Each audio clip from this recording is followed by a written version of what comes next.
ready for Highdeology, you artistic pieces of shit. Highdeology, yo, light your blunts and pack your bowls. Highdeology, bro, burn that shit like acetone. Highdeology, yo, introducing Salty Paul. Highdeology, bro, you can lick it salty. You better open up the door, bitch, it's Gorilla. Got your pussy asses screaming like no vanilla. If you're new up in this bitch, then you might be lost. You might just get the shit cannon like Kawaii Cost. Sorry. So give me the lighter, light the cigarette fire. This is the shit we admire. Get the business down to the wire. You must be tripping, this ain't easy work. We burning Bibles and Qurans like we TJ Kirk. What it do? Because all is on a mission, obliterating the tism of this generation of offended bitches and syllogisms, tripping acid, having mystical visions, and staying in the mid, growing older and older while you be shitting. Got your girlie getting wetter, why you still screaming, DP better? I don't really give a shit if you a fantasy. Get banned when you mention the manatee, and can it be a little bit of vanity? Got me questioning my sanity, pessimistic philosophy, honestly, I want my Highdeology. Yo, light your blunts and pack your bowls. Highdeology, bro, burn that shit like acetone. Highdeology, yo, introducing Salty Paul. Highdeology, bro, you can lick it salty balls.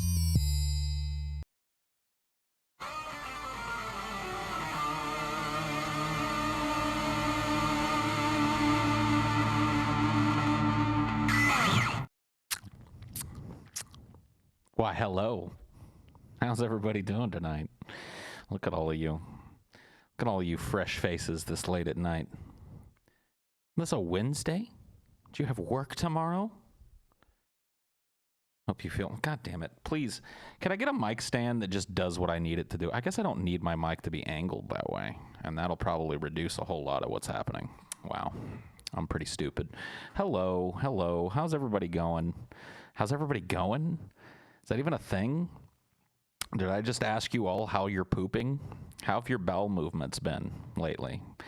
Liquidy, infrequent, anybody suffering from constipation, using a suppository? Hello, hello. What's up? What's up with you? Normal poos.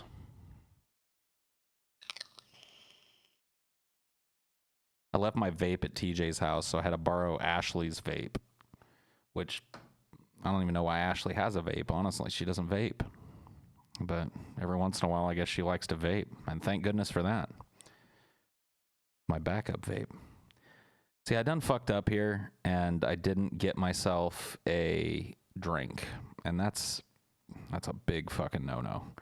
Because I'm going to be a thirsty boy here in about 15 seconds. This is just a failure. This is a live stream failure. You know what I mean? To not get a drink before you're about to spend an hour and a half, 2 hours talking. Just a terrible thing. Turn your volume up a bit. I mean, I guess I could. If that's a necessary thing, I guess I could make myself a little louder. There you go. That's volume's up a bit. All right. People are saying don't do it now. Fuck you, you asshole. All right. Volume's staying exactly where it was. No longer listening to the people, to one single person in the chat, because unlike a normal guy that does entertainment stuff on the internet, I can't trust my chat. They lead me astray. They lead me astray. They tell me things are wrong when nothing's wrong. They don't tell me anything's wrong when there are things wrong, because they like that when things go wrong. You know what I mean? I know. I've cultivated an entire show of trolls here. What have I done? All chats are like that? Not all, man. You want to see a chat that's not like that? Go watch Lethal Frag. Watch him like, oh my god, dude. Ashley's amazing. She heard me bitching about how I forgot to get myself a drink. Thank you, honey. Oh, she even brought the Mio for me. Thank you, baby. How nice. Got the best girlfriend ever. Fuck all of you. She's the only person on this planet that deserves to live. The rest of you are all fucking horrifyingly terrible.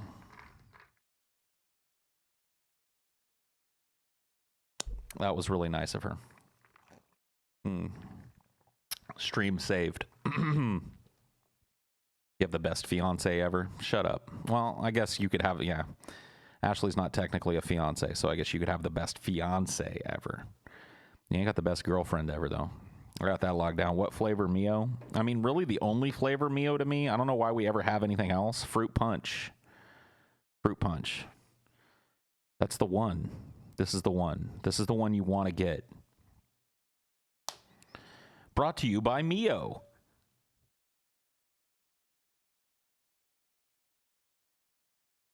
The blue one is okay. I mean, if there's the blue one that in there, and I go in there and I'm looking for a Mio, and I'm hoping to find a fruit punch, but all there is a blue one, I'm okay with it. I'm like, oh, okay. Favorite Pop-Tart? I just like the traditional Pop-Tart, man. Strawberry. Like, that's what I grew up eating. There was no other choice, really. Actually, that's not true. You had strawberry, you had, like, cinnamon growing up. Like the cinnamon Pop-Tart thing. Now that's delicious. Covers up the pee taste nicely. Dude, are you saying that Ashley peed in my... You think she did that? You think she peed in this water before she brought it? Paul, please DFF Alan Gregory a short-lived show. I don't know who that is, bro. It must have been so short-lived that I don't know about it. Got some weird fetish going on. Yeah, pea Mio. I like Mio mixed with pea water. It's delicious.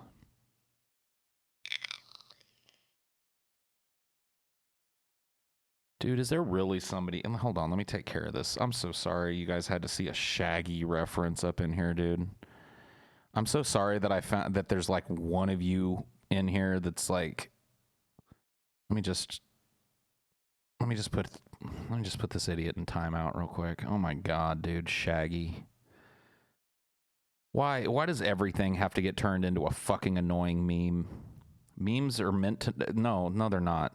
Memes are not meant to be appreciated. They're meant to be reposted mindlessly. That's not appreciation.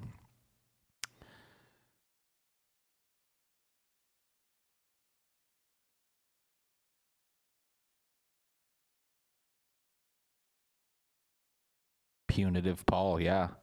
You guys know my tendencies by now. I mean, none of you guys, maybe there might be a new person sprinkled in and out, but most of you are all old veterans of the fucking Highdeology wars. I mean, some of you even remember the Kissy Bot wars of 2016. You know what I mean? There's just, you know what to expect now, right? We can at least go forward where, like, nothing I really do shocks you anymore, right?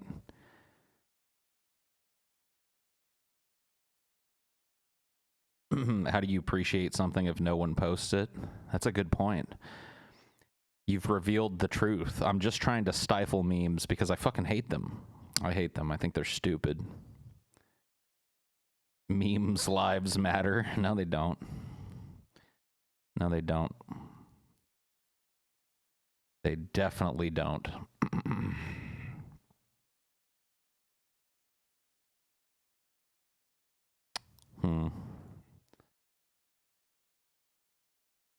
Pardon me for one moment.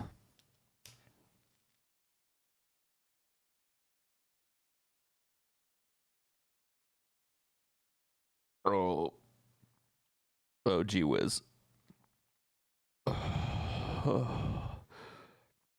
Coolman has belly crawled through the Highdeology mud. That is true. That is absolutely true. Coolman has been there, thick and thin. He's been through the dirt and the blood and the shrapnel and the shells. Do you ever earn yourself a ban though, Coolman? Did I ever get salty walty and ban you? I don't know. I don't think I ever have. I don't think I've ever gotten salty walty at Coolman and dropped the ban hammer on him, but I might be wrong about that. I might be completely incorrect about that. You missed the creepypasta readings. I only did one. I did one. You act like it's something that I did for like 6 months straight and then just removed from your life. I did like one time. I fucked around. Ashley appreciation stream. I know. We should do that. We should do an Ashley appreciation stream. I'm going to do that one of these days. I'm going to surprise her. I'm just going to pull a bunch of cute pictures of Ashley, and I'm going to tell the story of Ashley. We're just going to do a full bio on Ashley here on Highdeology one of these days. It's going to be the cutest thing. You see the tweet from Uwe Boll? No, I didn't.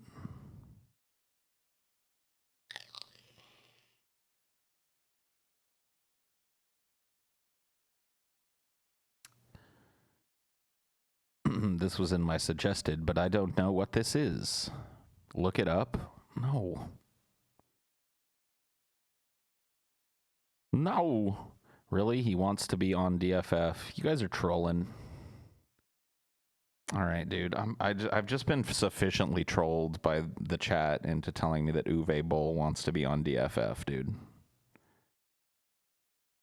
Check the tweet. All right, fair enough. I'll waste my life clock. Uwe Boll. I'm assuming he's got Uwe Boll, right? I just searched Uwu Boll. Let me prove it. Let me switch over to YouBoob. Look at right there, dude. Look at the search term. Oh, wait. It's cut off because I don't fucking show the whole top. God damn it. Let me see. Look, can I reveal it? There it is. Proof in the pudding. Uwu Boll. Can I full screen it? Yeah, I can full screen it. Here you go. Uwu Boll, dude. God damn it. All right. I forgot the E, dude. Uwu Boll. All right, there's Uwe Boll Raw. Uwe Boll. I do not have Twitter. I'm just a small boy who needs to smoke. So what is this? What is this? I don't see any Uwe Boll tweets. This is Uwe Boll's tweet.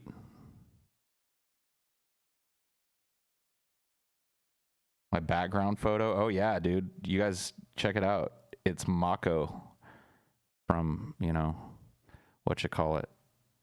Kill la Kill. My favorite. She's the best. She's got the best heart. I don't want anybody to say anything bad about Mako. Mako Manchukuo or whatever her name was. She's awesome. Anyway, Uwe Boll hasn't tweeted on this account in a long time unless did he do this? 2 minutes ago. Okay, so he has. Wait a minute. What's going on here? Is he retweeting his own tweets? Okay, maybe I'm fucked up here. Is he just retweeting a bunch of shit from December of 2018? Okay, so this is Uwe. No, because he's not. Wait a minute. I might be fucking on the wrong account here. I might be on the wrong Uwe Boll account. I don't know. Uwe Boll. Uwe Bollocks. Real Uwe Boll. Okay. Is this the real Uwe Boll? I'm guessing not. I'm guessing not. Is this the real Uwe Boll? I got trolled. You sent me a link on Twitter?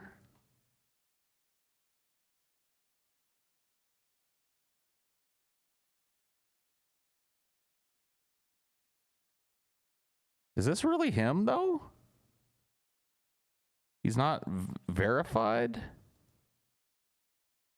Because if this is really him... Deep Fat Fried, make an Uwe Boll episode part 2. I will call up and talk on your show. Let me know.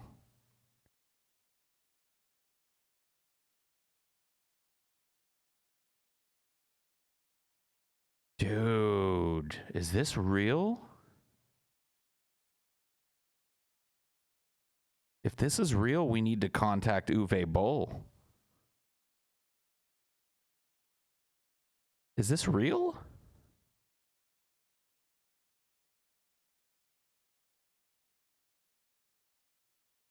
This is him. Look at this. This is a chick that tagged him on that account who did a thing with him. Dude, it's real. Guys, we might be doing an interview with Uwe Boll.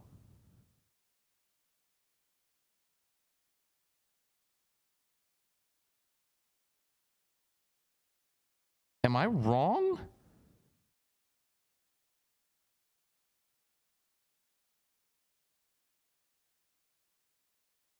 I'm not wrong.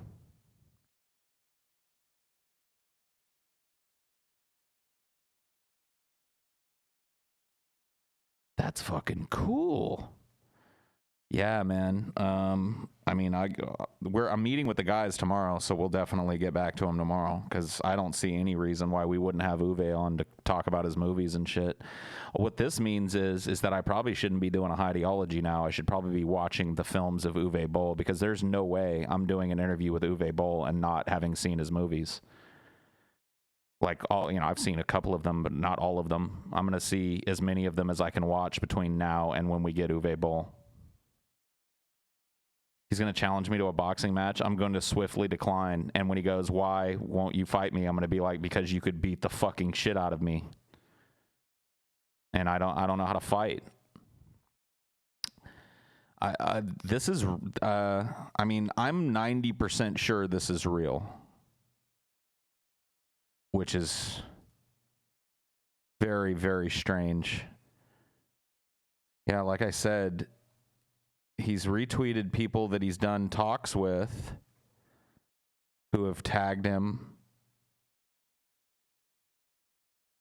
Found Alone in the Dark on Tubi. So awesome. I'm watching it again. You rock, Uwe Boll Raw.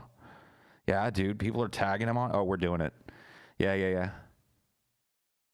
Yeah, buddy. You pulled up a seat at the chef's table, Mendacious C. Check you out. Moving up in the world.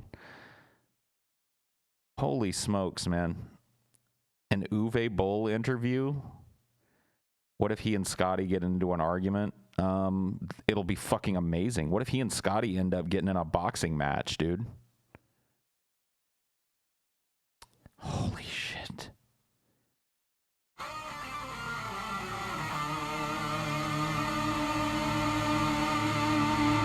It's happening. This is it. This is it. Now that would be exciting, man. I think it would be I think it'd be fun to talk to Uwe.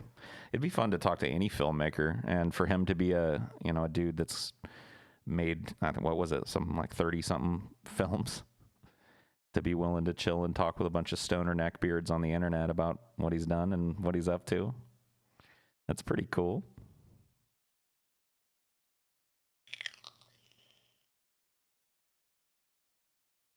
His most accurate movie is Postal. Cool. How old were you when you got your first blowjob? I was 19. I didn't get a real well and proper blowjob until I got laid. So I was just after I don't think I got blown the first few weeks because I just wanted to fuck. But after that, yeah, blowies. 19's late. Yeah, I don't know. I lost my V card towards the end of 18. Was getting blowies by the time I was 19 for sure. I don't know. Whatever. I was like 16, 17. I mean, whatever, dude. Yeah, a lot of people get blowies in high school. Handies in high school. But I've talked extensively about my high school woes.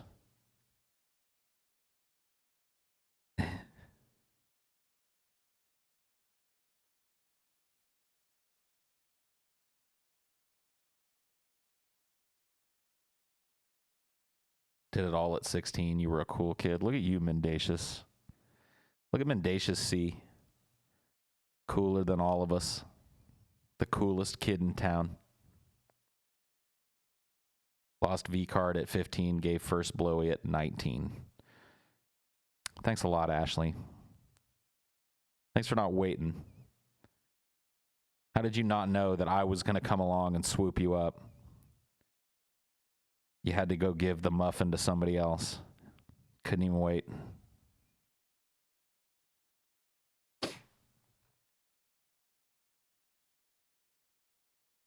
Should have saved yourself for marriage, Ashley, like the Lord wanted you to. You know, Jesus wept that day that you lost your virginity, and it wasn't in his name. You made Jesus cry, dude. You made him cry. Salty tears. Yep. Jesus wept, dude. Indeed. He did.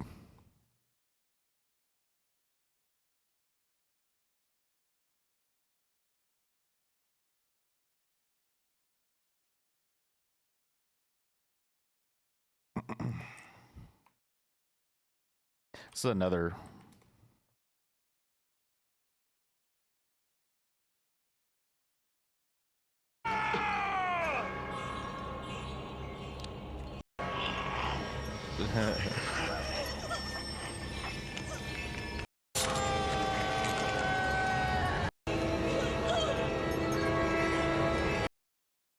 Did I miss it?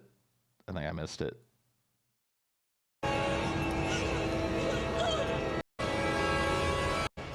Jesus wept. Yeah, I found it, dude. Found it. I've got an exclusive interview with the dad from Hellraiser, who would know, by the way. He's dead and in hell. What can you tell us, Dad from Hellraiser, about the day that Ashley decided to give the muffin to a 15-year-old boy? Jesus wept. Damn. Damn. Confirmation. Everybody thought I was memeing, but there it is, straight from the fucking depths of hell itself. Straight from the depths of hell itself, dude. There's no way to know any. There's no way to know any more than that. Am I right? I mean, I suppose we could ask him again. Whoa, dude, he licks his lips too. That's kind of creepy. Could you take it a little slower for us today, Dad from Hellraiser, and make sure that everybody out there heard you so there's no disputing? What did Jesus do when he found out that Ashley gave the muffin at 15 to an 18-year-old, which is illegal, by the way, in the state of Texas where Ashley grew up, so. Jesus wept. Wow. His name was also Paul? Oh. Well, now I forgive you, because you just... Right, it was mistaken identity. It was a mistaken identity issue. I gotcha. Well, I really need a soundbite this Jesus wept. I've got some good sound bites here, but I need to fill it up. I need some other ones, you know, because if I had that one, I could have just hit it, you know. Hey, did you hear Ashley taped her first sexual encounter? I'd buy that for $1. Oh, me too. Wait a minute. Did I just say I'd buy? Never mind. Let's just forget that ever happened. Let's just forget that whole little Let's just forget that whole little interchange happened. I would indeed not buy that for $1.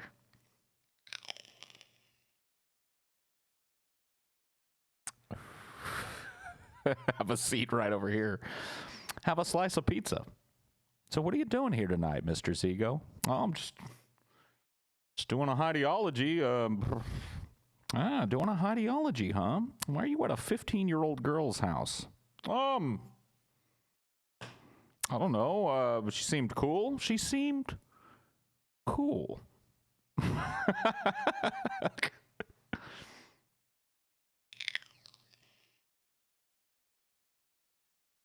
Can I at least eat one of those cookies?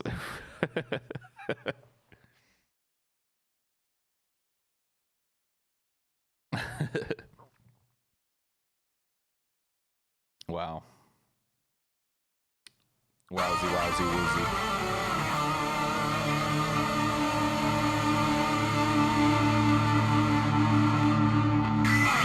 Wowsy, wowsy, woozy.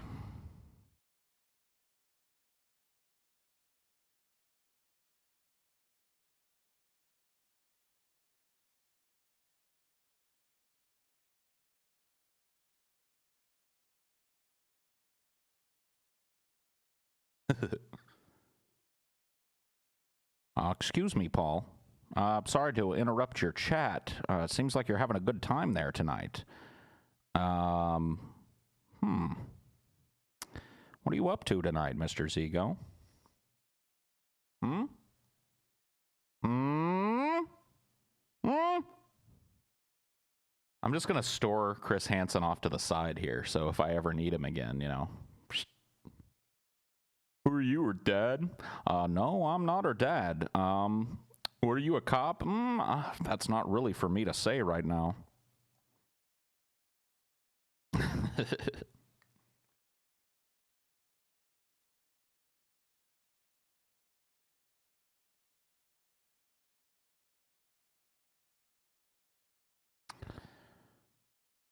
I always love seeing those guys munching on a cookie as Chris Hansen reveals himself. I know, because they always go through that same conundrum of like, do I finish this cookie? Does it look more natural if I make sure to finish this cookie? And a lot of them go with yes. I'm going to act like I did nothing wrong, and a dude that did nothing wrong would finish this cookie or pizza or whatever, yeah, whatever he brought, hamburgers or French fries or whatever it is.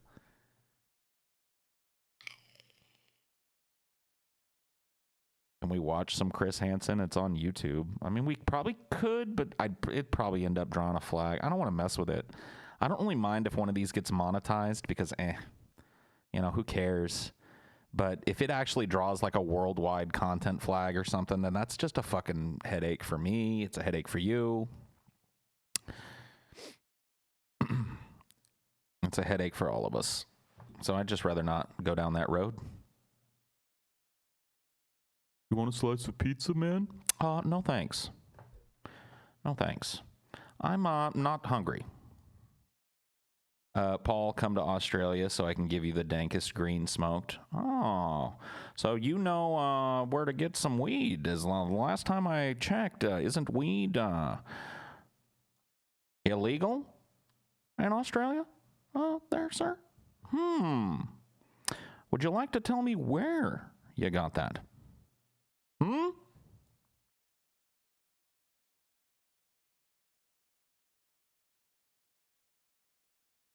Double offenders. I can't even believe that that's actually happened.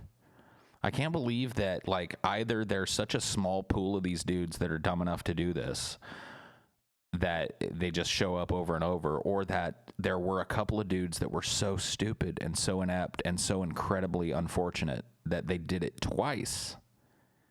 But it's happened, like, how many times on that show? I haven't seen all of the Dateline To Catch a Predators, but I think it's happened at least twice that I can remember, if I'm not mistaken, that a dude that's already been in there comes in there again. You guys remember that one where the dude was like a rabbi and he was like, "Oh, you can't show this." And they were like, "Oh, yes, we can." Yeah, that show was crazy. It always walked that weird line of like, you know, is this legal? Like, it's one thing for the cops to do a sting like this, but for the cops to do a sting like this and then televise it, is that show exploitative? Yeah, I don't know. That question mark is well earned on the end of that sentence there, Ethan. I don't know the answer to that. I always felt like, you know, it's like on one hand, these dudes are scumbags who are, you know, trying to fuck teenagers. On the other hand, like, is it totally legal to set somebody up for a crime and then, like, film their initial reaction to it before you tell them that it's being recorded and everything? Like, don't you have to tell somebody they're being recorded and shit before you start questioning them about a crime they're about to be fucking arrested for? Isn't that a thing? Yeah, but with cops, everybody knows they're being recorded. The cameras are right there on the dude's shoulder and shit. So at least they have the option to visually go like, oh shit, there's a TV camera and fucking shit like that. I'm just not going to say anything. But these dudes, they don't find out they're on TV until after they've fucking dug their grave. You know what I mean?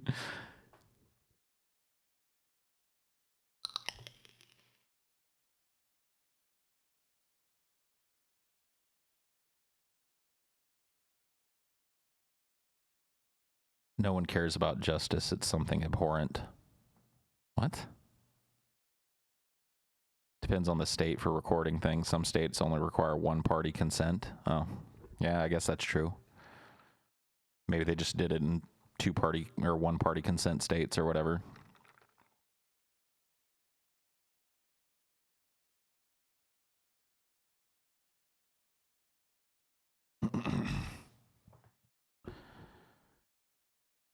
Hey, Paul, why are libertarians in favor of toppling the Venezuelan government, yet they seem to oppose U.S. intervention anywhere else? I don't know that they are. I'm not going to comment on that because I don't follow the political thought of libertarians closely enough to know if they, by and large, support military action in Venezuela.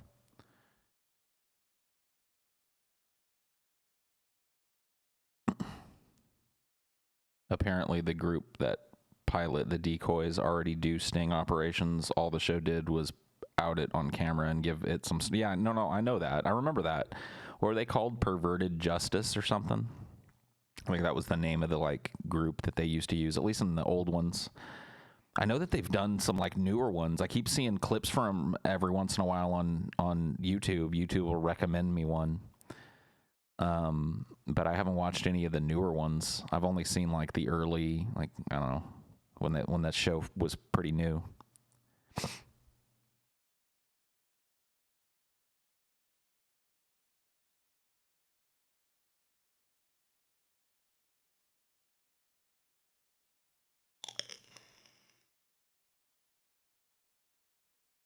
I've heard the reason why it's mostly males instead of females on To Catch a Predator is because females usually aim for children in their communities rather than outside. Yeah, I don't know if that's true or not. Ashley should prepare a doobie for you to smoke along with us, Sparky. Let's not order Ashley around. It was nice of her to bring me a drink, okay? Let's not just assume that Ashley's on standby with a tray, you know what I mean? Just waiting for, I need to have my ass wiped. Where's Ashley?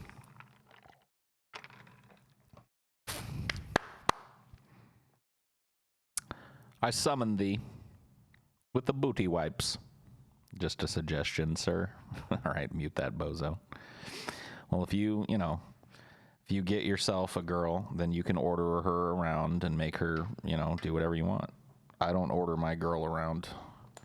I let her do whatever the fuck she wants to do, within reason.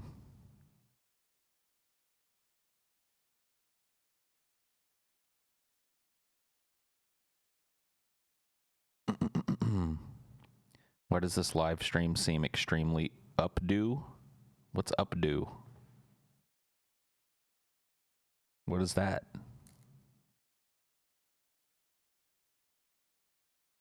Yeah, Chelsea's a solid J partner.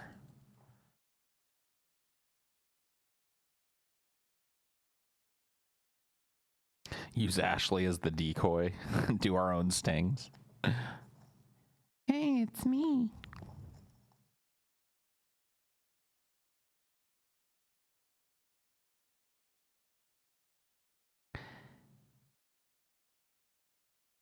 You want to come watch anime? I sure do, girl. Excuse me. Have a seat right there. Yes. Have a seat. Go ahead and put down the anime wig. Go ahead and put down the anime wig.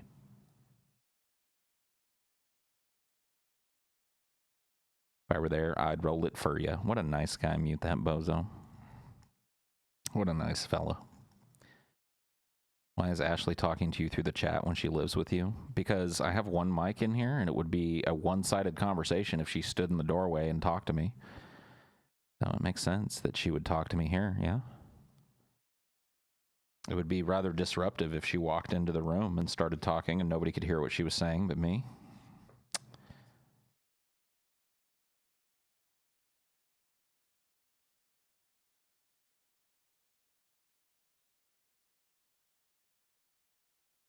And being lazy is cool. That is true too.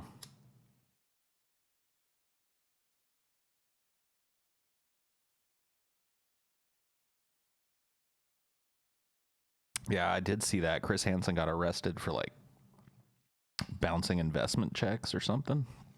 He bounced 2 big old checks or some shit. I saw that. When I saw his mugshot, I was like, no. You know, because you know what I was thinking. I was thinking what everybody else was thinking when they first saw that mugshot roll by their Twitter feed or wherever you saw it. You know, you all thought it when you first saw that fucking story. You were like, no. No way. Not Chris Hansen. Yep.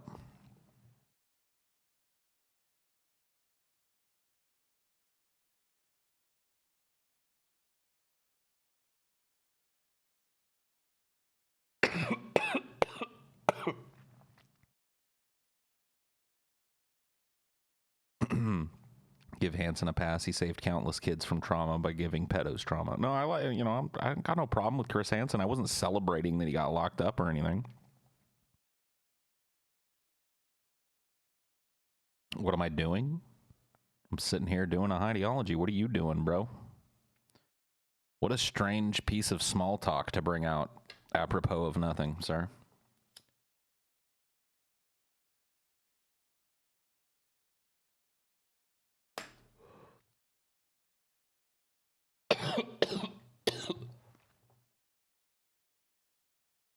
Bro,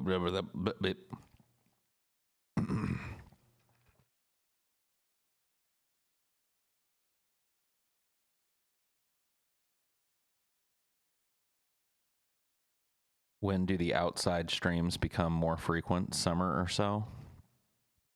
I mean, they've been nothing but outside streams for the longest time. I started doing these because now I have like a rig again. For the longest time I didn't really have all the stuff I needed to do these in here, and when I did do them in here they were kind of shitty. So I did a lot of outside streams, but I'll still do them. I still like sitting outside, but yeah, right now it's way too fucking cold to be chilling and way too late. I live in an apartment complex, so can't be screaming at the top of my lungs outside until all hours of the morning. You get my drift? You get my drift, buddy?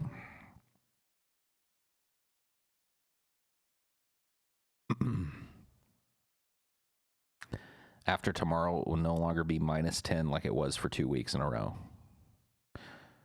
Yeah.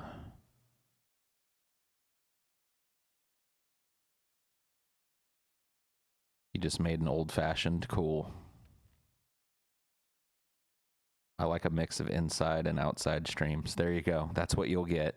You'll get a mix of inside and outside streamage from here on out. Yeah, I guess I should ask if... It sounds like you guys are dealing with some shit. -20 in Cleveland, -43 in Minneapolis. -50 where somebody is. Jesus Christ, man.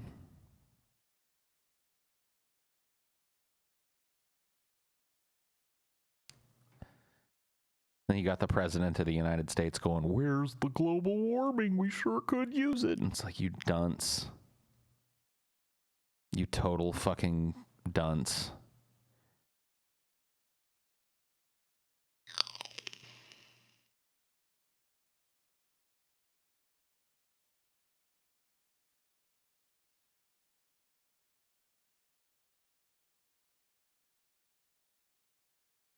Climate change isn't real because snowballs, yeah. It's +50, yeah. I think that's about what it is here. Let's see what it is here. It's pretty cold. It's supposed to be pretty cold tonight, too. Let's see. See if I can get an accurate... What? Fuck you. Oh, my God.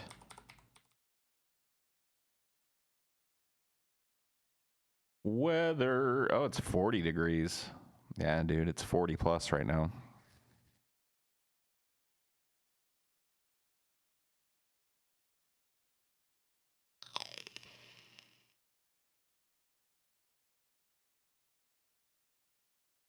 Yeah, dude, if you've never been out in like sub-zero temperatures, and I've never really been out in super sub-zero temperatures. I was out in, -2, -3, -4 wind chill in Utah. I stayed in Cedar City, Utah for about a week and a half when I was in college. And holy shit, dude. It's like an immediate knife to your skin when you walk outside. If you've never experienced like sub-zero temperatures with wind, it's like somebody taking a knife to every part of exposed skin with wind and shit. Lol, only -4. All right, Jawan. All right, Jawan. What are you, an African Eskimo? Over here bragging. Thank God I'm Norwegian. I think I'd do fine in it because I don't go out much anyway, so it's not like I'd be out in the biting cold a whole lot, you feel me? But it is a whole different thing.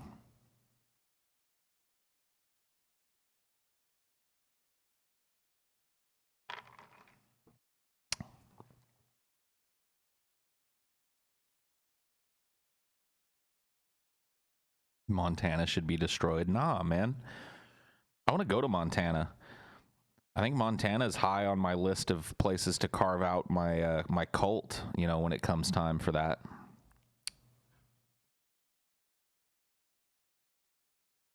Mook, Michigan. Yeah. Yeah, I only live a mile away from walk, but still need a coworker to pick me up. Well, yeah, because it's fucking -30. And you're hungry for that walk food, so.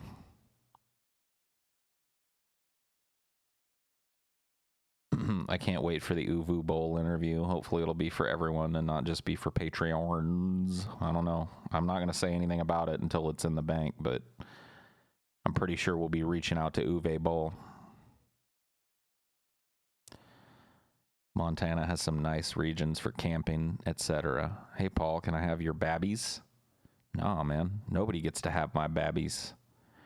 My swimmers are retarded, my friend.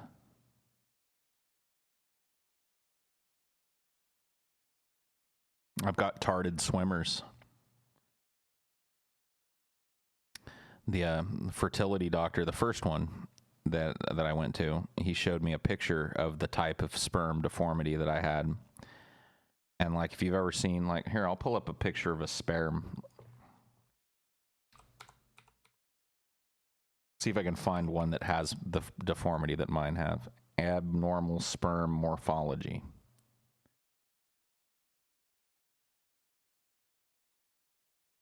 Let me take a look at some of these sperms.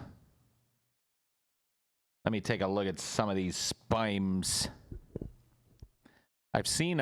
actually seen videos of sperms that have the particular problem that mine do. I'm trying to remember. It does have the deformity does have a name, but I can't remember for the life of me what it is. I think it's this. No, that's not it, because it looks relatively normal other than the tail being crooked. It's got like a crooked tail. Crooked tail sperm. I see a lot of twin-tailed sperm coming up. But not a lot of, I can't really find the ones I'm thinking of. Maybe somebody will find it, send it to me so I can show it to you guys on a future show. But yeah, I've got abnormal sperms.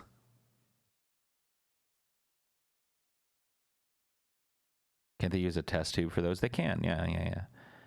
In vitro fertilization is still an option, although it is very common for abnormal sperm to not fertilize properly and whatnot, and to not take. So it would probably be even harder than normal in vitro, which is not a guarantee anyway.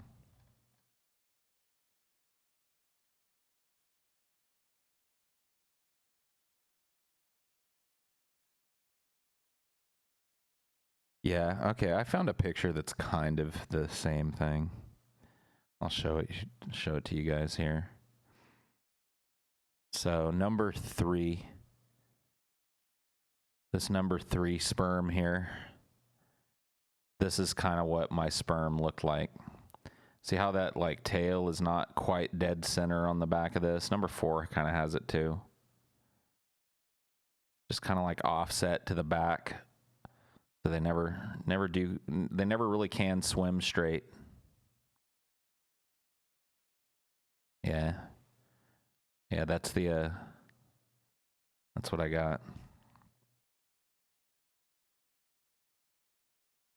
That's what my sperm looks like. Yeah, my poor little sperms. They never get where they're going, you know? You had no idea this was a thing? I didn't either until I got diagnosed with this shit. Like, how would you feel? You found this shit out just out of nowhere, you know? Little spinners, yeah. He did tell me that they do that a lot, these guys with the offset tails and stuff. They swim in circles.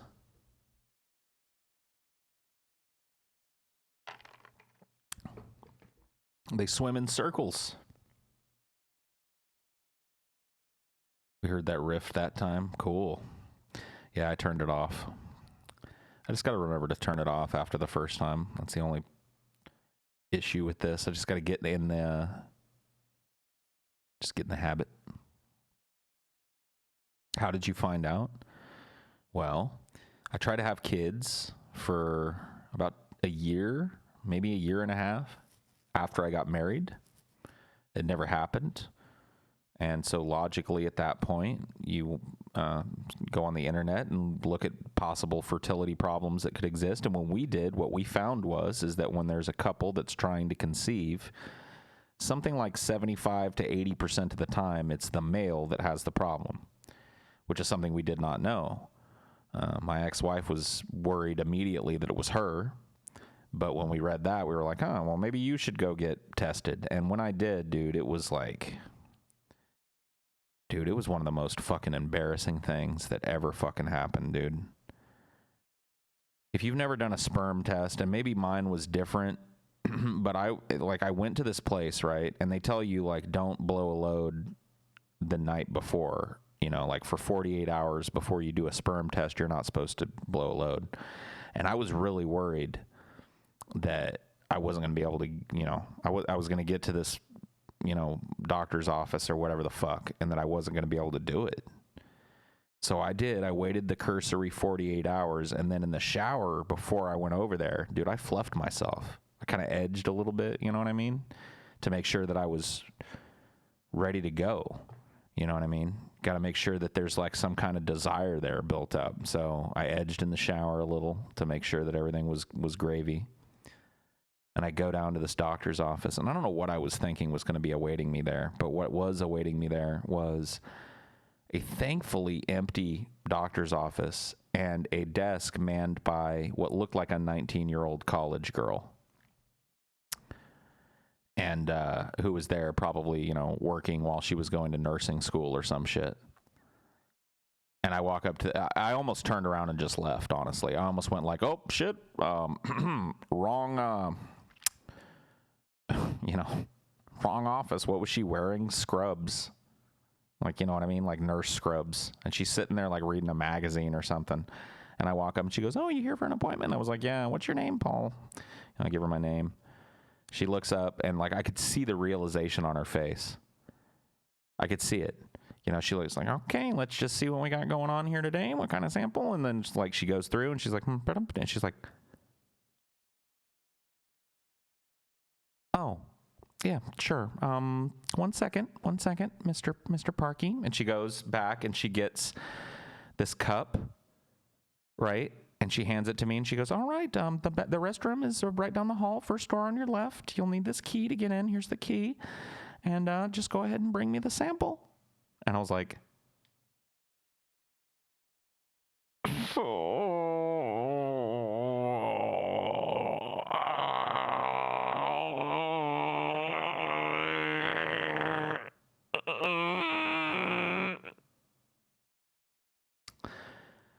So I just kind of like wordlessly took the cup and I was like, you want help? I mean, that would have been hot, but that only happens in porno. Like, that would have been a whole different story. This is not a hot story. This is a disgusting story. So, oh my God, this is so bad, man. I hate this story. Why am I telling this story? Anyway, this is like the cringiest shit. So I go into the bathroom, right? And, you know, like I said, I edged earlier. So I was able to, you know, strikingly to me, I was just like, look, I just got to go into Zen mode here. This is so bad, man. I just got to go into Zen mode here. I've got to just sit down and whack this one out, you know? And so I did. I sat down on the toilet and I just, you know, it's so awkward, man. You're jerking off and you got the cup and you know you got to catch the load, right? It took me a while. You know, I was in there and, you know, I was trying real hard too. I was trying to concentrate. So sweaty, you know, I'm starting to get a little sweaty in there. But, you know, sure as shooting, eventually, here I go, you know, and I blow a load in the cup, right? Fair enough. I screw the little top back on.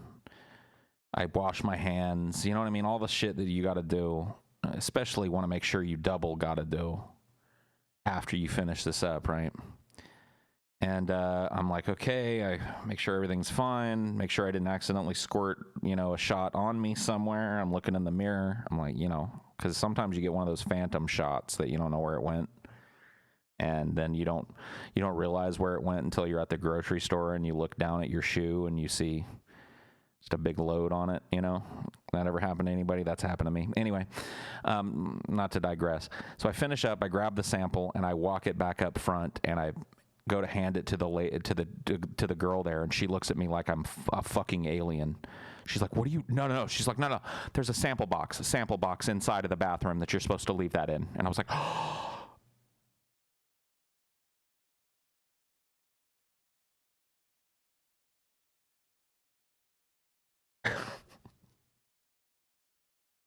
It's the worst.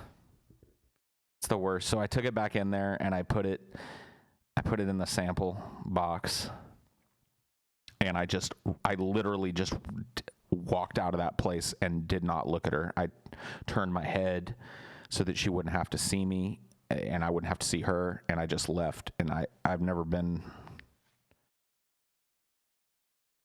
Yeah, but when you do it with a urine sample, it's a little different. You didn't just spend, 20 minutes in the bathroom jerking off. Oh my God, man. Yeah, that's one of the worst. Bet she tasted it. You degenerate fucks, dude. You disgust me.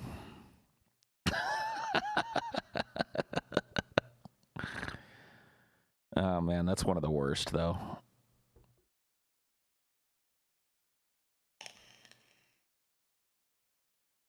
Got any non-jerk off stories?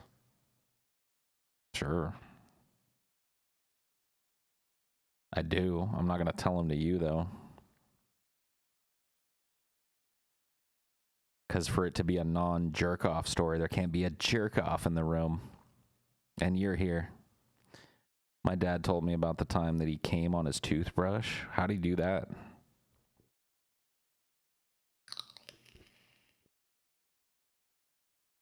Got another jerk-off story. I mean, I'm not like full of jerk-off stories. Not all of them have like a really good beginning, middle, end. A lot of them are just like, and this happened one time.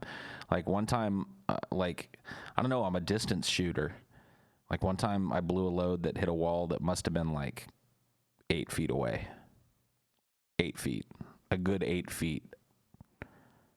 Like, that's not bad, dude. A jet that goes 8 feet. Yeah, I'm a marksman. I think I've told the story before about one time I got a hand job and the chick, like, I don't know, I guess she aimed it just right, and instead of it landing on my chest like sometimes it does, it landed in my open, moaning mouth. I think I've told that one before, right?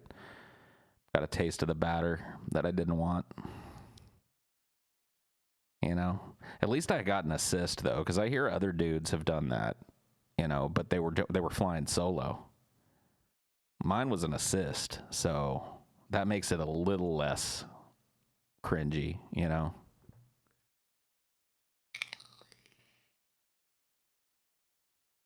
Yeah. Trying to think. I got walked in on once by an ex while spanking the cranking. And it was just like the timing on it was cosmic. She walked in right as I was blowing my load, so it's like I couldn't even stop, you know.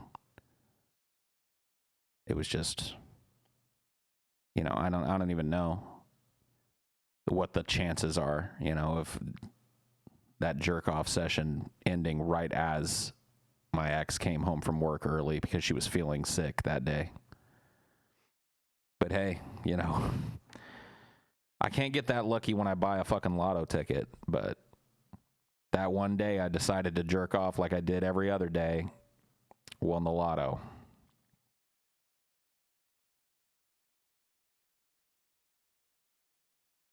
I couldn't even try and hide the just came face. I was coming.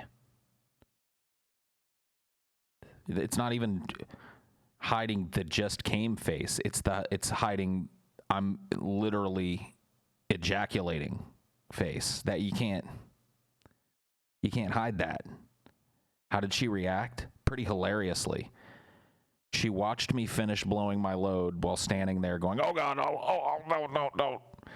And then she looked me in the eye and said, "Okay," and walked upstairs and went to bed because she was feeling sick. That's pretty much the most hilarious reaction that you can imagine someone having to that. I laughed. It was a moment of deep embarrassment, but I laughed when that happened.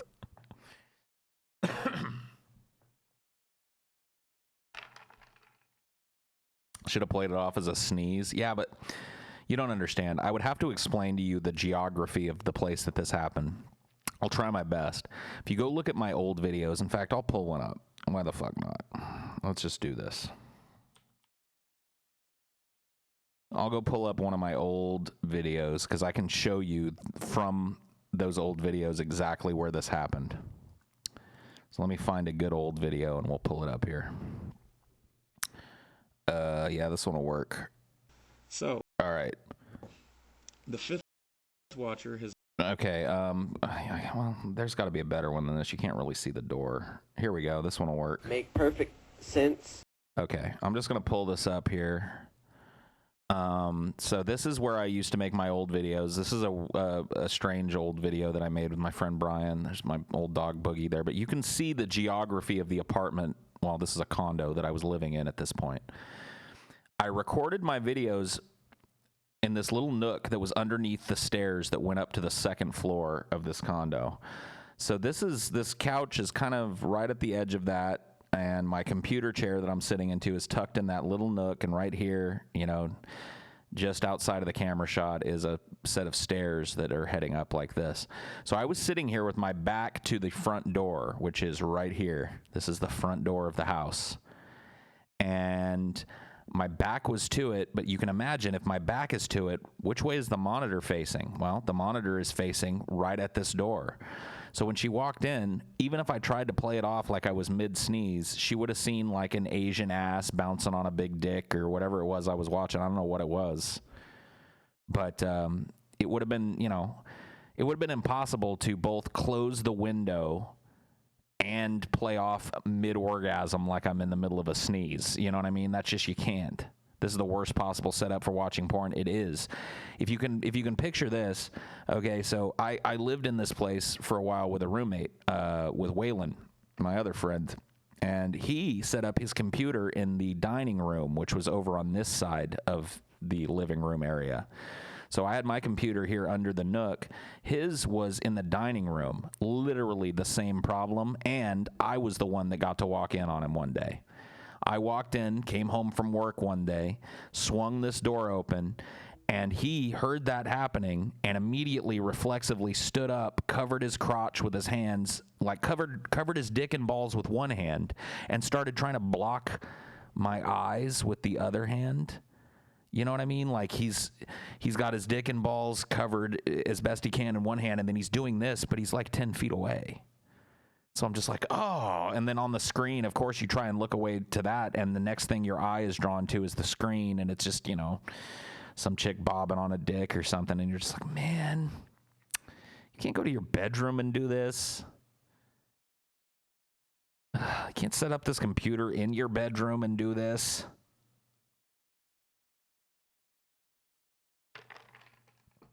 Just a goddamn nightmare. Why not lock the front door? I mean, most of the time it was.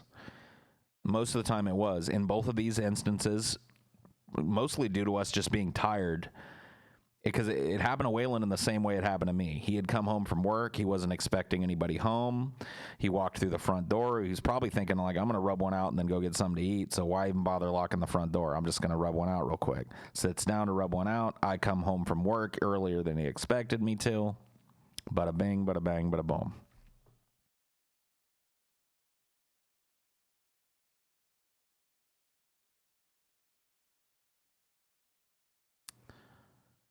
Yeah, I mean, that was definitely a very, very terrible environment for jerking off, though. It was not a conducive place to have a computer that you would jerk off at.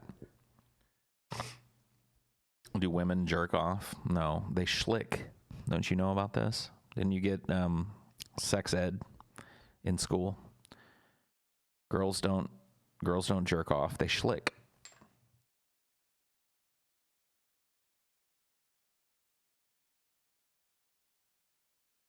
Yeah, they flick the bean. Oh, you never got sex ed. That's a shame. Women rub one in. Yeah, men rub one out. Women rub one in. I like it.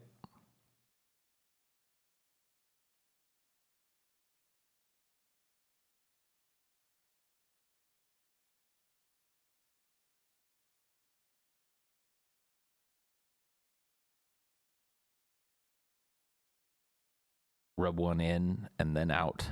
Whoa. I think I learned more here than I ever did in human growth and development. Damn. They're really failing you at human growth and development then.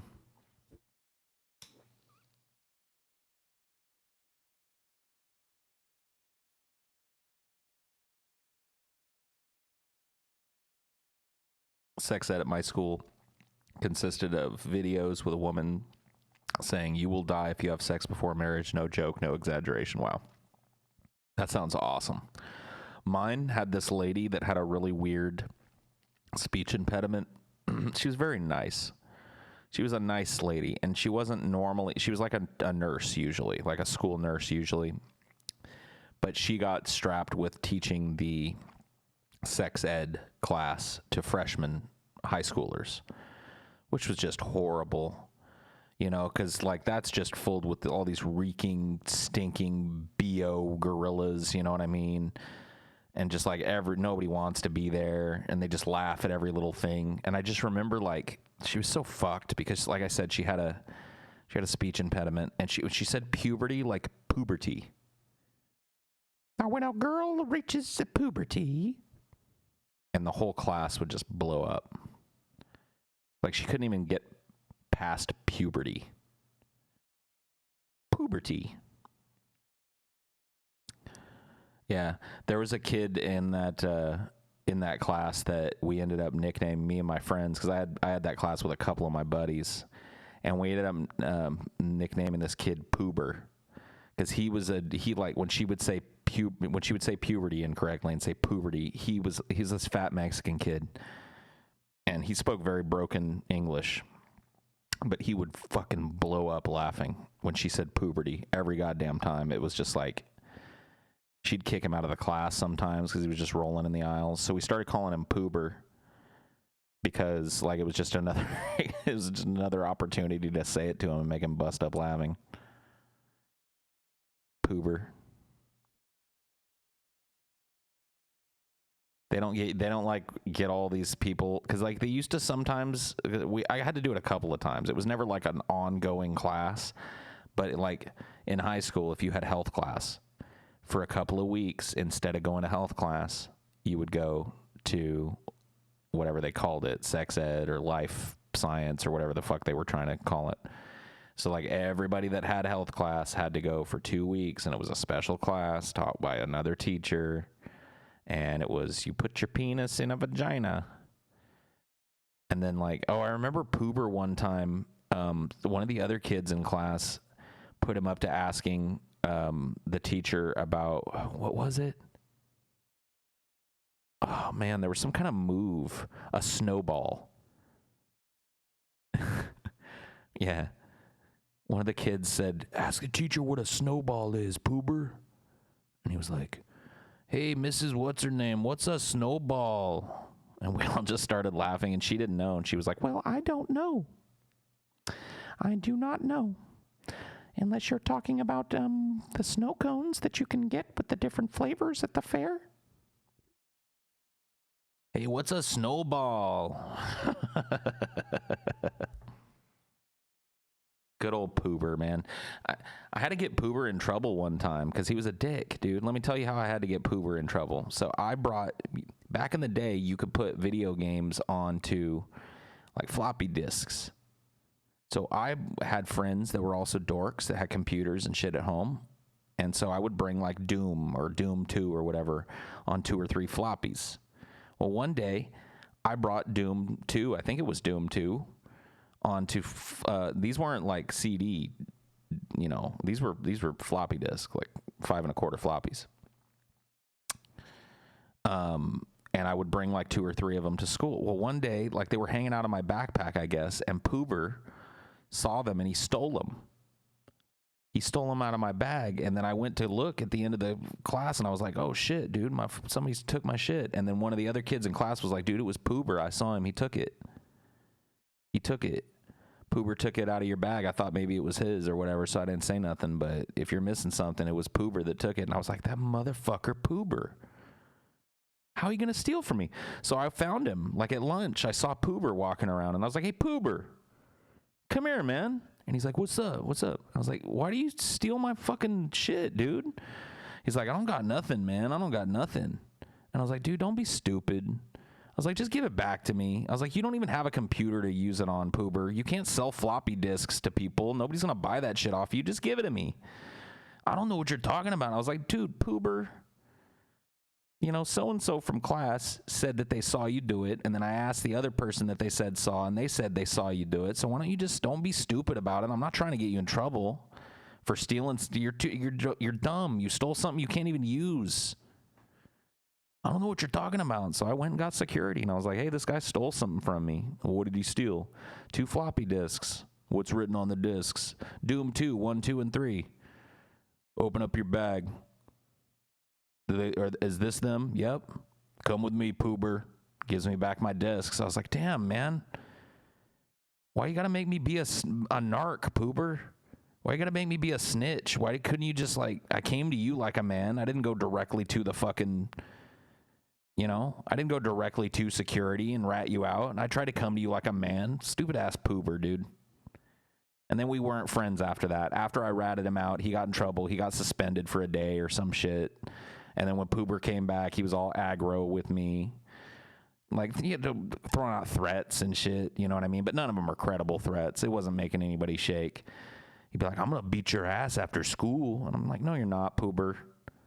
Next time, just don't steal something. Don't be a scumbag. And if you do steal something, then the dude has the balls to come ask for it back. Just pull it out of your bag, Poober. You ain't got to beat my ass for that. I'm going to beat your ass after school." Like, "Oh, okay. All right, Poober." It never happened, though. Poober knew where I stayed after school. Poober never came around, though. His name wasn't Poober. It was just, yeah, I mean, when you got a nickname like Poober, though, that still applies. You're right, Jawan.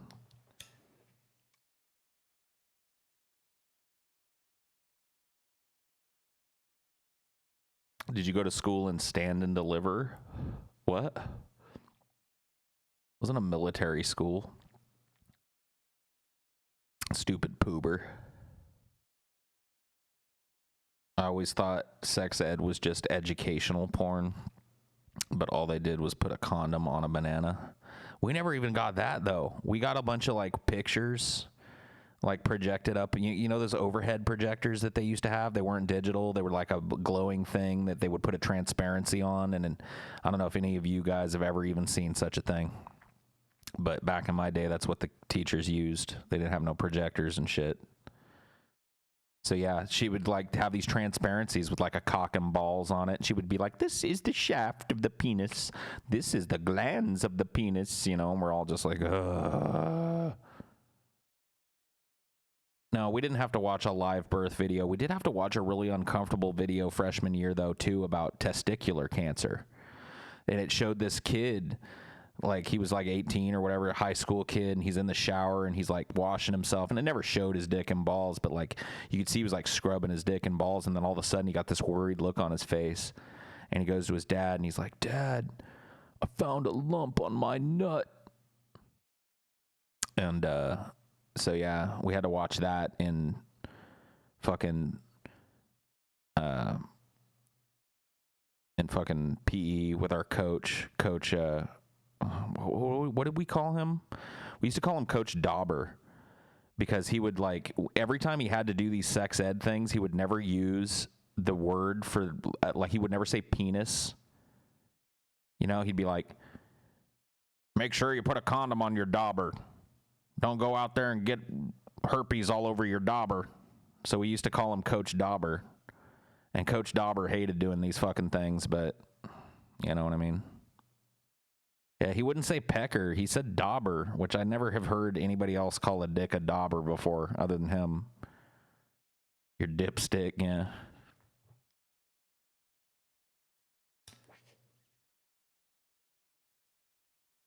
We liked to nickname people back in high school.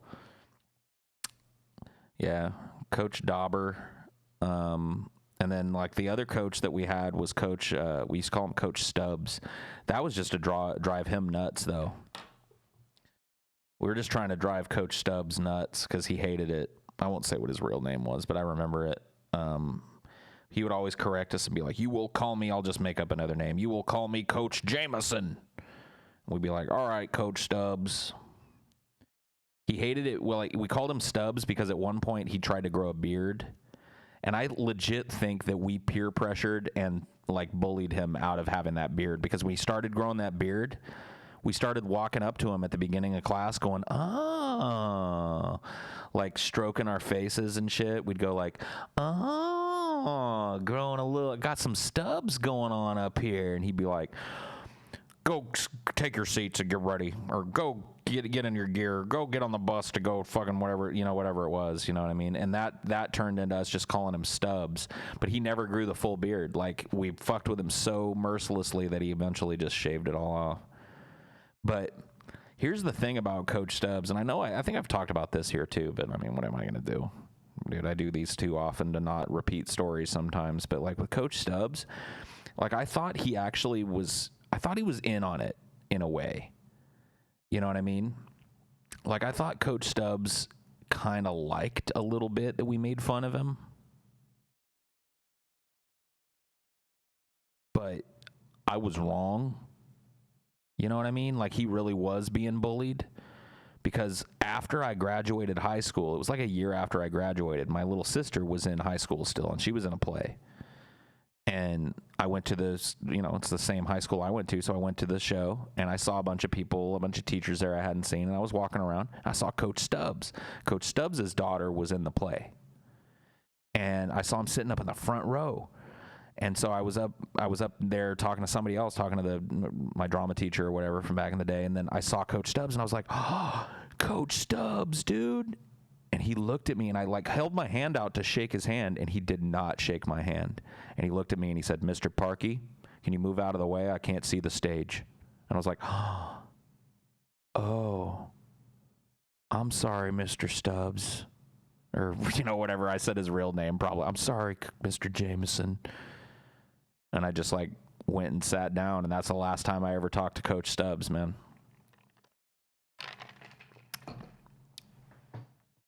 He cucked me out, dude. But yeah, it was salty, but you got to be honest. Like, sometimes salt is alpha as fuck. And this was alpha salt, dude. He wasn't trying to shake my hand. I tormented him every day. I called him Stubbs. You don't go apologize to a man like that. You don't do that. You don't compound his suffering by, bringing up or insinuating that that your comments hurt him. You know what I mean? You don't understand, man. You don't go up and apologize to a man like that. When a man's been hurt, his manhood has been threatened, You let that man tell you off and walk away with a feeling like he won in the end. You know what I mean? He got the fucking moral victory in the end. When that kid grew up, he walked up to me and I just didn't shake his hand. I told him to get out of my way. I gave that back to Coach Stubbs. It wasn't important for me. You know what I mean? Because I didn't do it maliciously to him. Like I said, I thought he was in on the joke. We busted on each other all the time back in high school, and I thought Coach Stubbs was in on it, and I didn't know his feelings were hurt. And when I found out they were, I gave him his victory, Give him his victory. I don't blame him at all. If he was taking it that way, I don't blame him at all. I always thought it was like, he was in on it. He was begrudgingly kind of in on it, It might have annoyed him a little bit, but he saw the humor in it. He did not. He did not.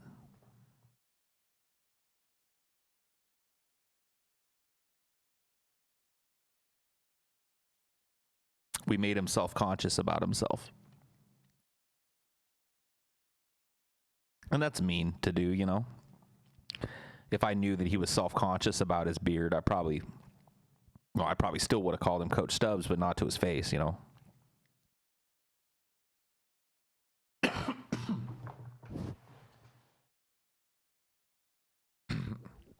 You had a similar story with your PE teacher. Yeah, they're fickle things, I never really liked my PE teachers, and they never really liked me because look at me, I didn't want to be there. They didn't want me there. Oh, I forgot to mention that part of the story. When I went up to shake his hand, he had kind of a well-trimmed beard. I shit you not. Levi just reminded me of a key detail to the story that I left out. I don't tell that story a whole lot because I'm kind of ashamed of it, honestly.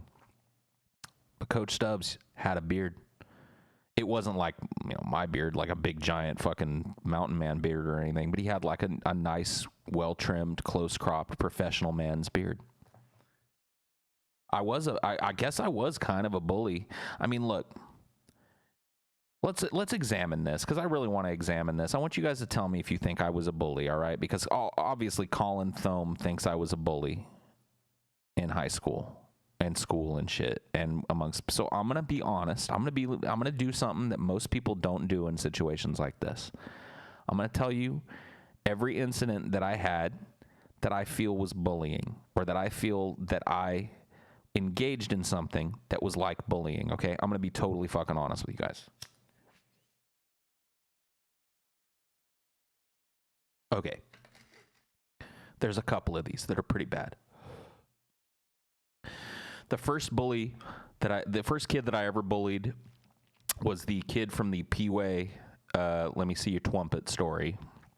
The guy that dropped my dad's trumpet. If you've never heard that story, in a nutshell, we had a kid in my neighborhood. He was actually my next door neighbor. Lived across the street, actually, so I guess not next door, whatever. Across the street from me when I was growing up. And he had a speech impediment, whatever. And it was a very pronounced speech impediment. And so I dented my dad's prized trumpet when I took it to school, and I blamed it on him. So anyway, that kid, we used to bully him, kind of. Like, I think it was kind of bullying. He was an asshole, though. See, this is the thing, like, he was kind of a dick, but we would bully him sometimes. Like, I think I've told the story about locking him in the jail. My dad built me me and my sister, this little, like, western town on the plot of land that we lived on when I was real young. It was like a little old western town. It had a saloon and a jail. So we locked him in that. And then one day he was being a dick, and I threw him off of the haystack. Which I don't think I was being a bully. He was being a dick. We told him that we didn't want to play with him, and he kept being an asshole. And I told him, like, hey, we're going to go play. And he kept following us. And then we climbed up on top of the haystack, and I was like, don't climb up on my dad's haystack. I told you I don't want to play with you. And he was like, I'll climb wherever I want, Pee-wee. And he climbed up there, and I picked his little ass up and tossed him right back down. And he didn't break anything or anything, but he, like, you know, sprained his elbow or some shit. But I don't feel like that was bullying. But we did make fun of him a lot, you know, because he was an asshole. And we ganged up, so that would kind of be bullying. So I would say, I would say that we bullied him there, you know, probably a little bit. I wouldn't say that the haystack incident was necessarily bullying, but I would say that some of the things I did crossed over into bullying. Okay, then I'd say the next time that I did anything that was like bullying, damn, I told you guys I would be hella honest with you. Okay. There was a kid at school, and his first name was Mario. I don't think I bullied the kid, but maybe I kind of did. We used to make fun of him.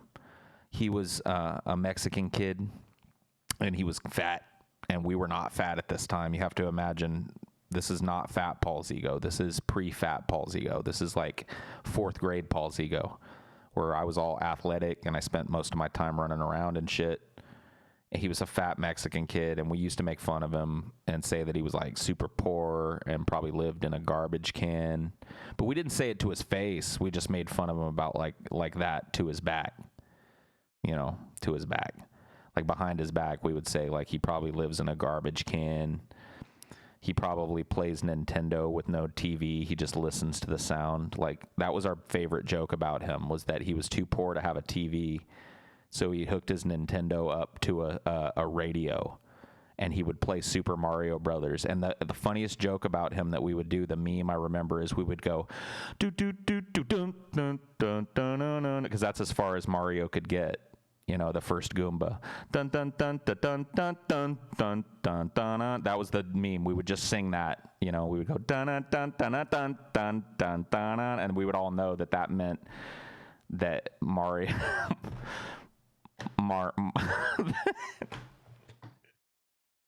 that Mario was too poor to have a TV to hook his Nintendo up to.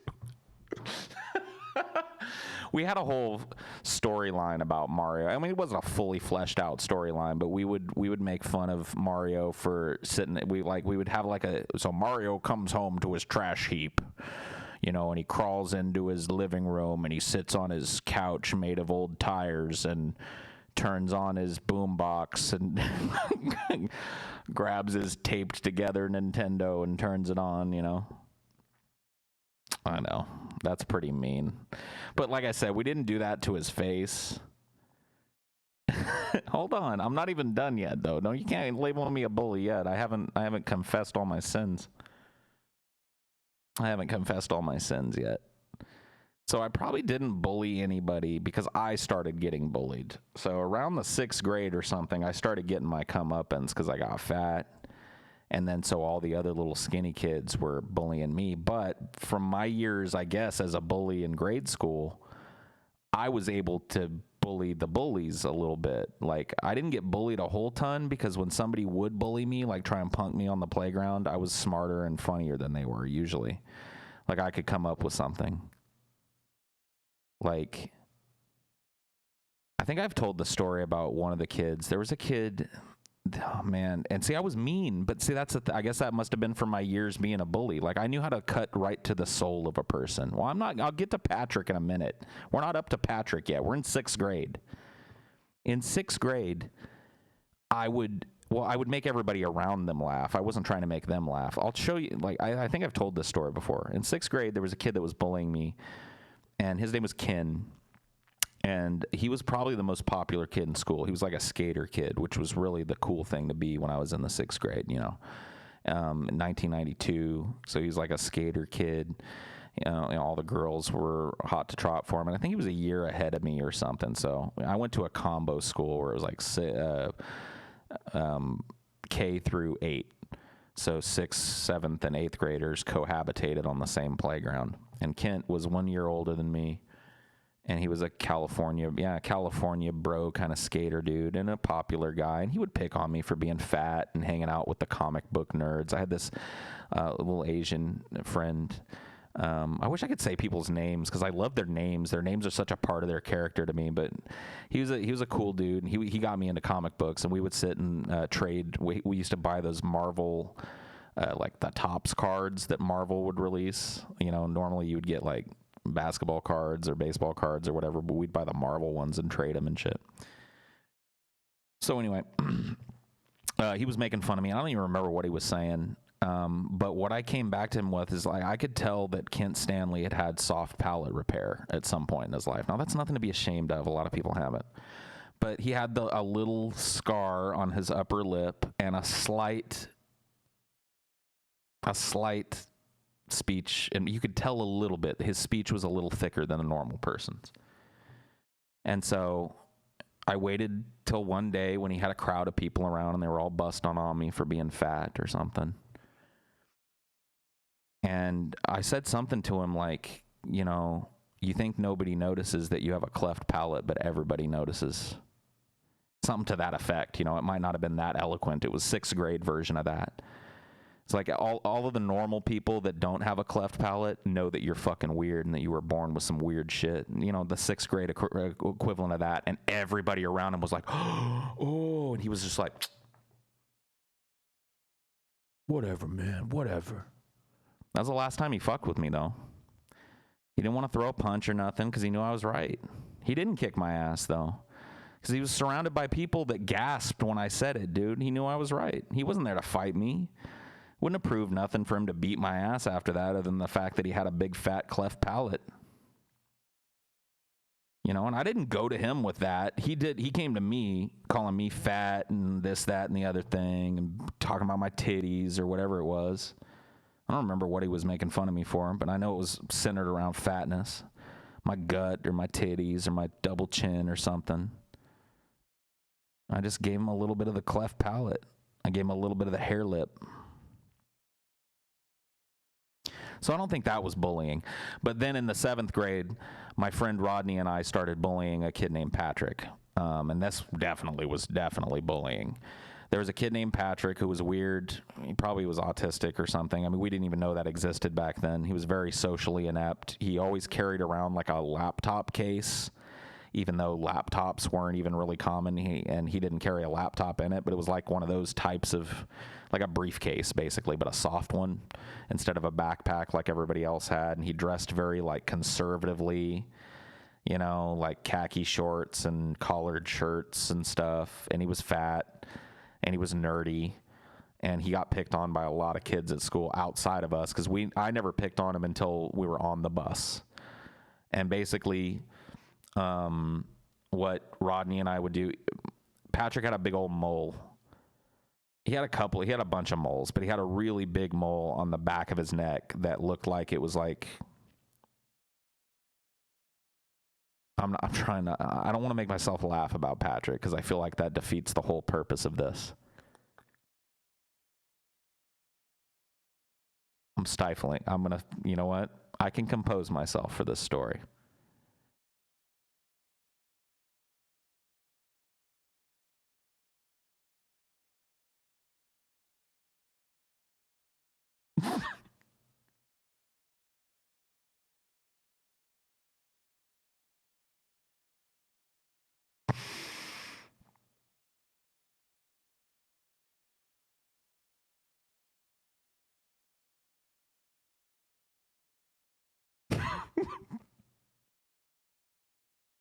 Frowning.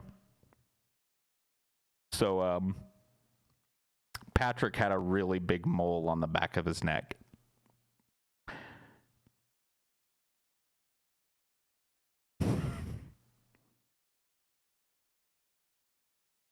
I'm sorry, I just get emotional when I tell this story.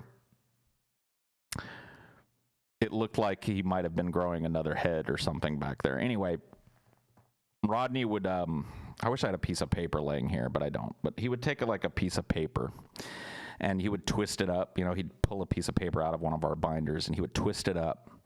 You know what I mean? Like you could roll it between your hands. You make like a long rolled up piece of paper. We used to do this all the time, roll up paper in different ways and fuck with it. He would roll up this long piece of paper and use it like a surgical tool. And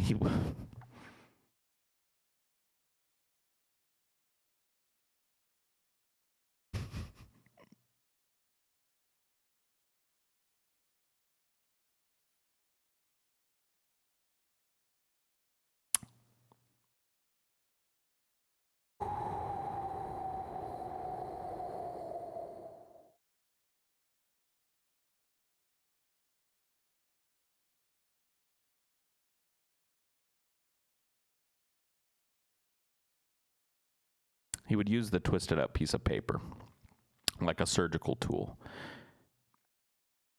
And he would describe like the biopsy that I guess he was trying to do on this mole in such a way that Patrick obviously could hear it. You know, it was like, I've never seen one this big.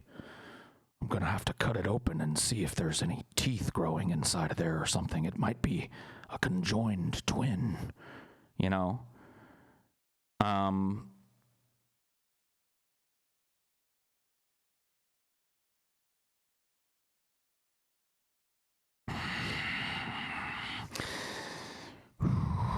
Anyway,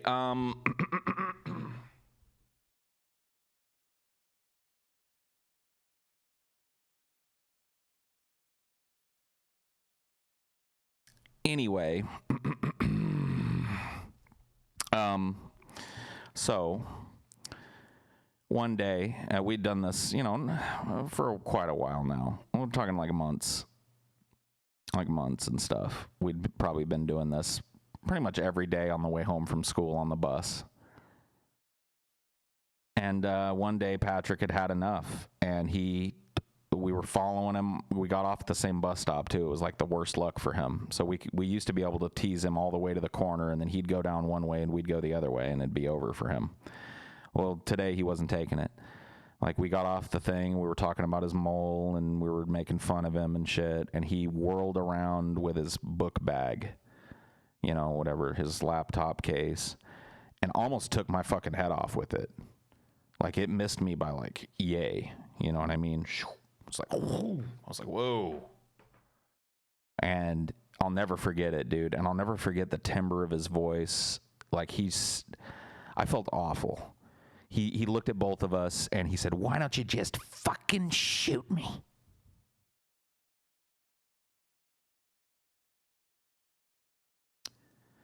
Man, yeah. And both, you know, me and Rod at that point were just like, and he, you know, walked away, and we stopped fucking with him. So I guess not to our credit, but, you know, we didn't continue. We didn't double down. I mean, there's a lot of bullies that kid, that would have happened, and that would have just egged on the bullies even more. But we stopped fucking with them at that point. So, yeah, that's pretty harsh. That's probably the harshest, like, well, I guess it's not. Well, I mean, I guess it's the harshest, but it's not the only instance of bullying left. I mean, there's some times where I fucked with some of my friends to the point where they got really mad at me. And I really thought at that point that they were being salty, because I'll be honest with you, like any group of dude friends, I mean, the dudes in here that have a group of friends that they chill with on a regular basis will probably back me up on this.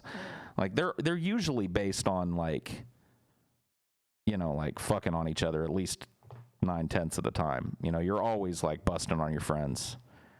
Like, oh, you look stupid. Oh, that was funny. Or you remember that time you shit your pants, you know, whatever it is. You know, that's what you do. And there was one time where, like, I had a friend, one of my friends, he was kind of a sensitive dude though, but that was his thing.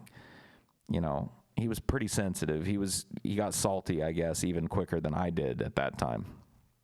And that's kind of what he was known for. And he came over to my house one day, and I had this, like, computer desk that my computer was at, and it had that, like, tray, you know, that pulls out with the keyboard on it. And that tray was always fucking shitty. It would break, and I'd have to go up under there and fix it and shit. It was just a piece of shit. And I guess he didn't know that. And one day he was like, can I use your computer for something? I was like, yeah, dude, sit down. He sits down and pulls it out, and it breaks, you know what I mean? And I was just messing with him, dude. I was like, man, you're so fucking stupid, man. You break everything you touch, you fucking retard. You know, and he stood up, and I shit you not, he was like, you know what, Paul? Fuck yourself, motherfucker. I was like, whoa. And he goes, I'll have to fucking take this fucking shit from you, and I'm not going to take it anymore. And he just walked out of the house, and I didn't hear from him for like a month. Yeah, it was like a month. He didn't come over. He bowed up, and I didn't say nothing back to him. I was like, all right, man. Because I was like in total joke mode, you know. I was just like, oh, retard, you break it. But it was on the back end of a lot of us making fun of him about, because, all right, the thing with him was this: we used to make fun of him by saying this. This is how we made fun of him: NHL hits. And the reason that was a meme was because we played this game called NHL Hits back in the day. I think it was a PS1 game. And he liked hockey. He was the only one of us that was even remotely interested in hockey. He wore hockey jerseys and stuff. He was into it. And he got this NHL Hits game.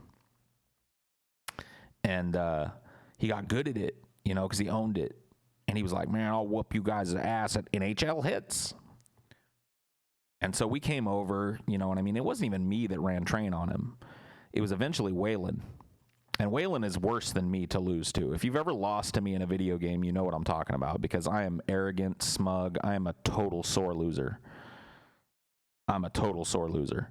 But Waylon is like, you take me and you dial it up to 12, and that's Waylon on a good day. On a bad day, Waylon can almost like make you want to kill him. And so it's Waylon that really got the bloodhound scent for NHL Hits, and he started playing it real good, and he started whooping my other friend's ass. And Waylon talks shit, like a constant stream of shit. And so it just built and built and built, and finally it ended in a very similar outburst. He spiked his controller and stood up and said, you know what? Fuck you, Waylon. If you want to fight, step outside, motherfucker. And he just left, He even left his copy of NHL Hits. It was over at Rodney's house for a month again.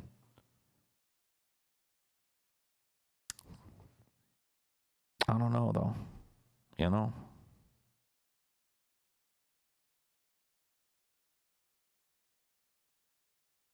That's why straight male friendships are toxic. I mean, I guess.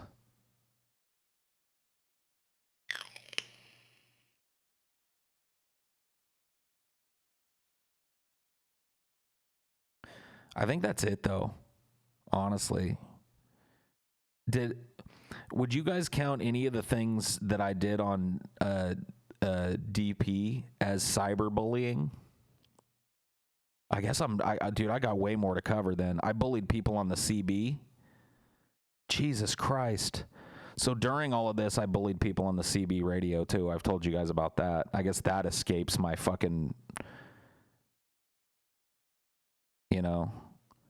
some of you are saying no. Lucian Hobodok, dude. Yeah, I probably did bully him a little bit. Cyberbullying isn't real.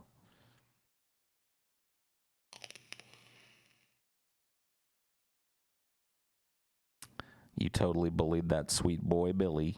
Aw. Isn't that nice?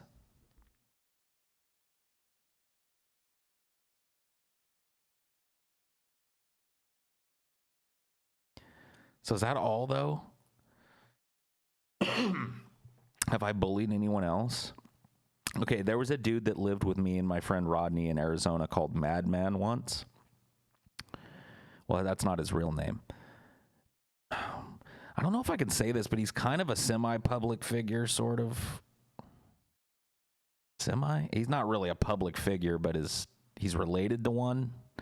Anyway, I won't say what band it is, but he was the son of the bassist of a reasonably popular band with a decent-sized one-hit wonder career from the 70s.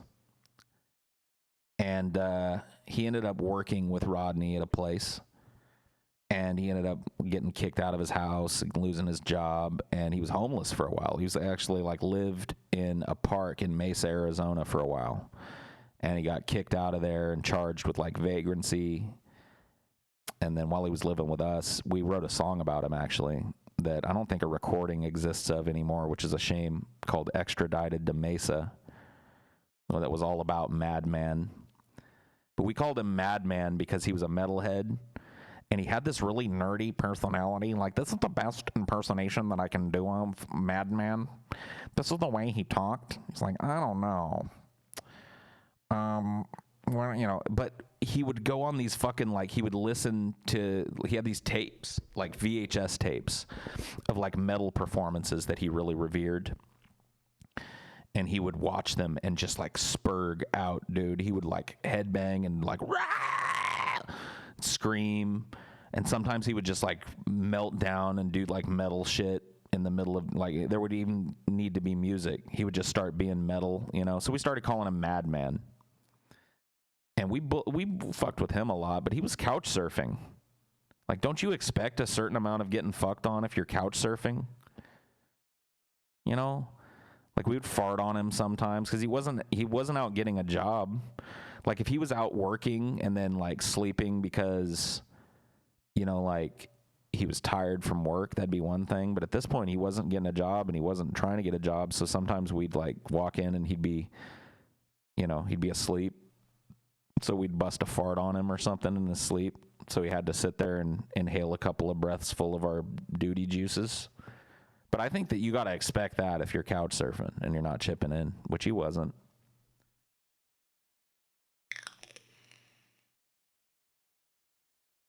I mean, I didn't really care how he acted. If he was chipping in, I would have been totally cool with it. But he wasn't, so I was fine with his madman antics. I actually liked him a whole lot. You can hear him in one of our songs.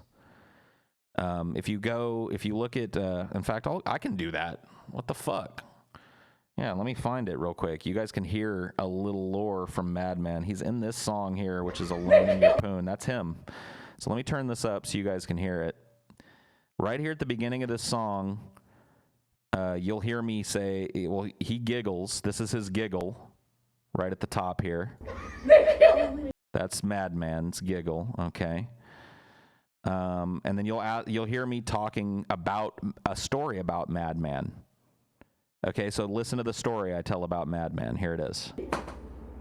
He was like screaming it at the top of his lungs for no reason. Alright. Trying to get the cops to come over. So that's Madman laughing in the background. My ex-girlfriend there says, "What?" And I'm telling a story about how Madman came home one day and he did this. He's being a Jew. He like came over and like sat here for like 10 minutes and didn't say anything. He was like, "Please, somebody help me! They're killing me! Please! They're killing me! They're killing me! I won't!" So, yeah, he just walked into the room one day and he just started screaming at the top of his lungs that somebody was trying to kill him. And we lived in an apartment. So anyway, that was the story about Madman. But yeah, I was 20 years old in this. 21? In that zone. Yeah, I did call him a Jew.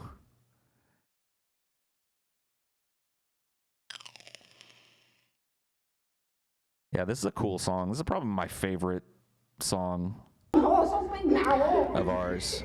It's pretty metal. Are we gonna play this recording? No. Oh, is it recording? Pretty cool song. Watch the stars slip by my head, watching as I slip past day. You were what I think I said. The gerbils in my ass are fed. The fishies are swimming alone in your pool. The froggies are croaking alone in your pool. Make room! Oh. Scream, Madman! Make some room in your pool! Pool! Pool! Pool! That's pretty metal. I mean, we didn't have the equipment to do a real metal part there, but that part was supposed to be metal. In our heads, it was metal as fuck, you know. That's when the guitars kicked in, the double bass started rocking with the screams, you know, and then the whole crowd chanting "Poon" with us. Poon. Yeah, we had big dreams, man. This was actually not an Apple Nasty song, though.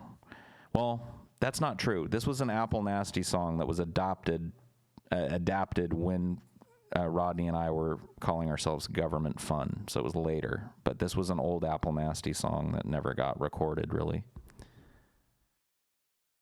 We still talk to him occasionally. Yeah, we'll email or something, text.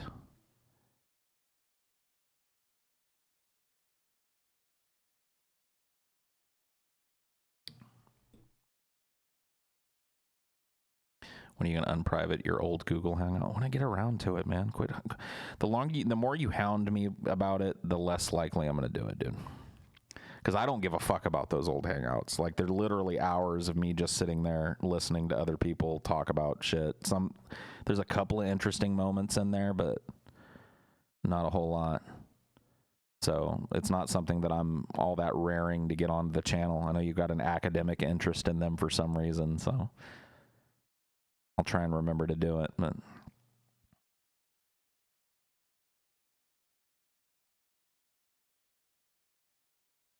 can you check on the bacon? You think it might be starting to brown? I mean, it was browning pretty good the last time I took a look at it, but we can take a look. I mean, it's definitely not ready to come off, I can tell you that, but yeah, let's take a look. Yeah, I mean, it's still sizzling away here pretty well, as you can see. You told some good stories in those Hangouts. Yeah, I don't know. I don't remember telling a whole lot of stories in them. There's one that I remember pretty fondly. The one where I was on mushrooms. I took a bunch of mushrooms and I watched 2001: A Space Odyssey, and then I did like a 6-hour stream in my backyard tripping balls. It was fun.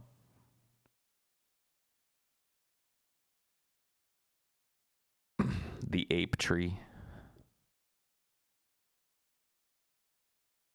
Yeah, and pretty much any of the stories that I've told in those Hangouts, I've probably told here and better, because I'm older and more refined.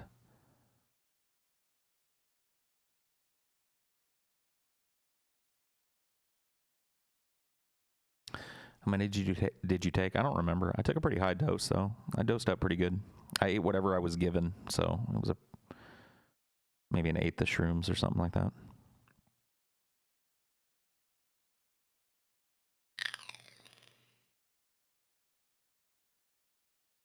I hope one day we will see DP on DVD with private videos, etc. It would be cool for nostalgia value. A lot of great memories. Yeah, I mean, if you want that to happen, I would, go badger TJ's streams with it, or if Ben does streams. Those are the two guys that have got the say so over whether or not that happens, or how that happens, or if that happens. What are your opinions on Donald Rumsfeld? I don't know. He's another old vampire. Another bloated old sack of shit.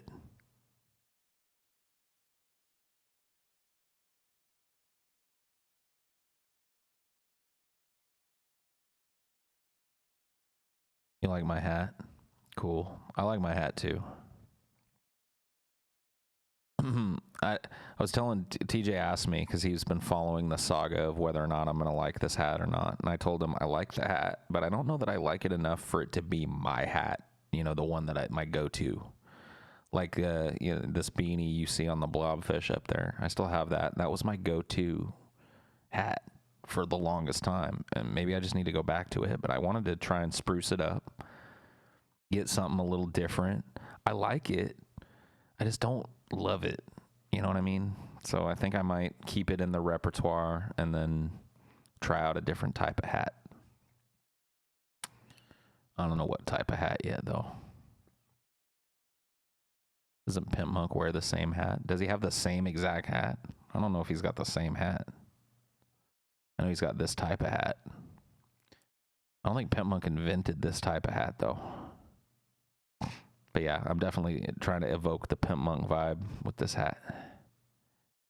There's nothing like that perfect hat. Yeah, dude, I've always had one too. Back in the early days of my videos, let me find one of me and my fucking favorite hat of all time, dude.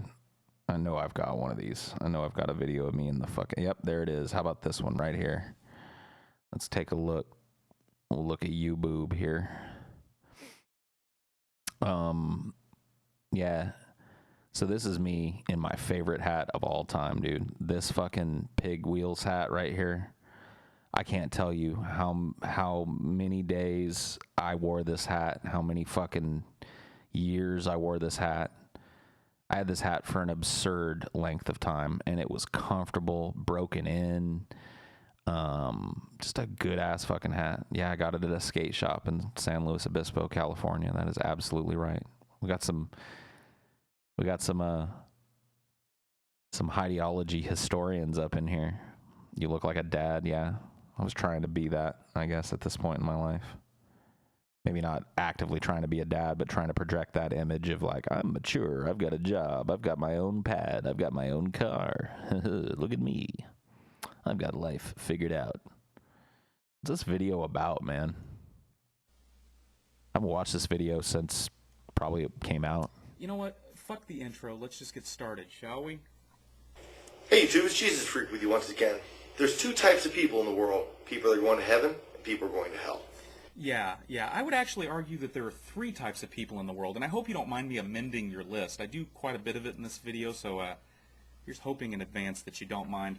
Yeah, I would leave your list as is. I would just add a third person to that list. So let's go through it. There are people that go to heaven, people that go to hell, and people that don't allow their lives to be governed by a bunch of arbitrary, fear-based, carrot-on-a-stick theology.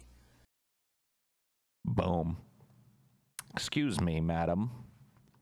I'm an atheist. So full of energy back then. Well, see, back then, what you guys see is me being full of energy. I mean, I could be that full of energy now. Maybe not exactly that full of energy. I'm not claiming I'm still I don't know, what was I in this? A 25, 26-year-old man.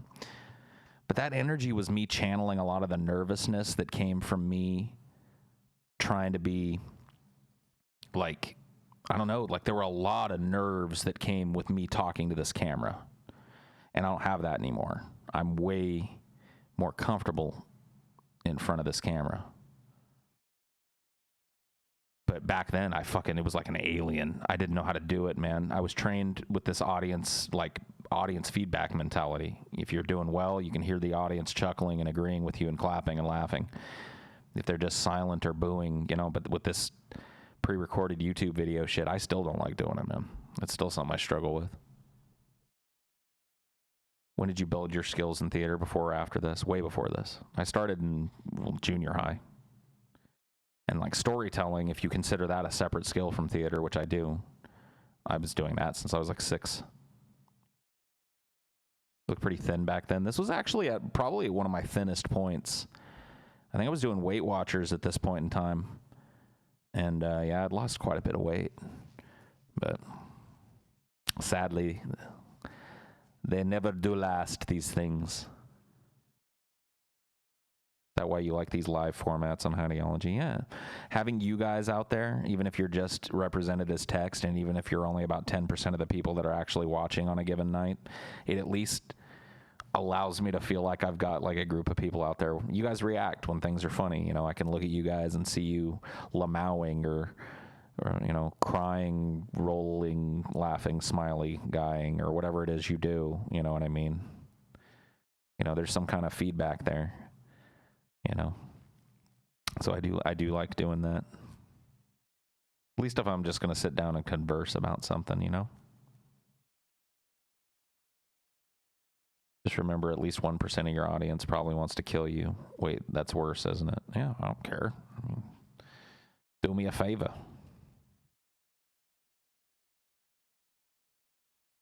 Damn, dude. I hit one out of the park for Ashley. Look at her go.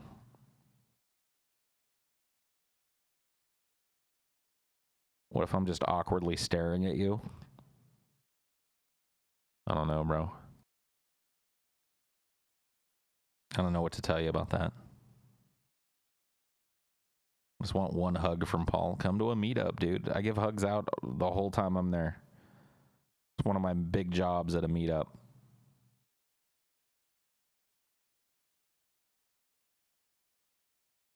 I like the idea of wearing a hat you're known for wearing, like a cartoon character. Yeah.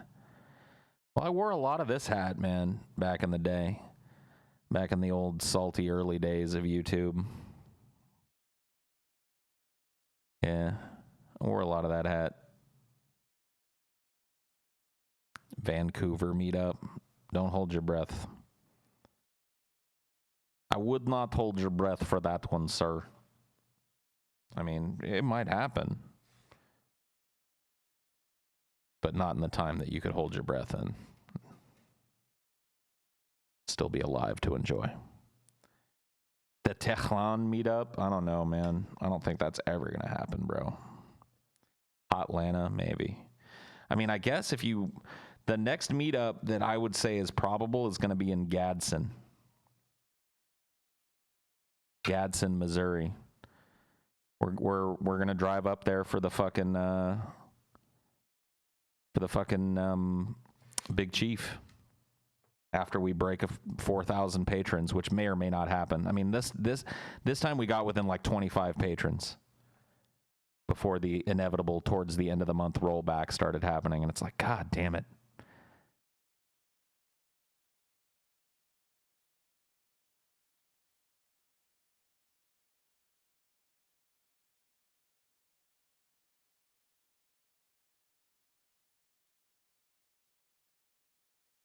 So yeah, dude, the Gadsden meetup.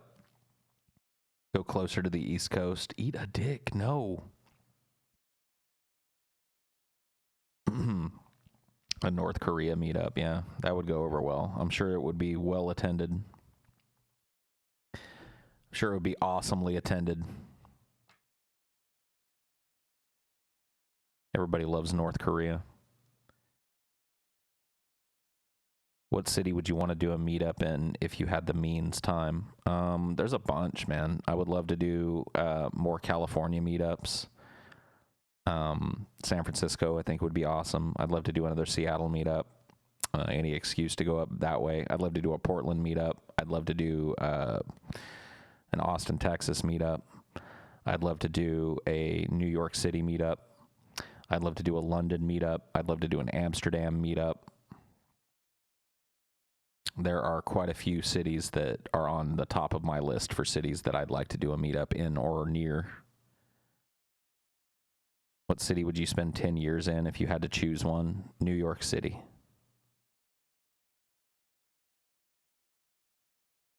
What's wrong with the East Coast? Nothing, I guess.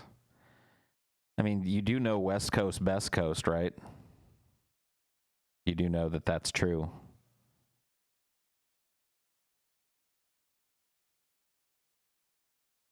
I mean, outside of New York, anything you've got on the East Coast, we've got better on the West.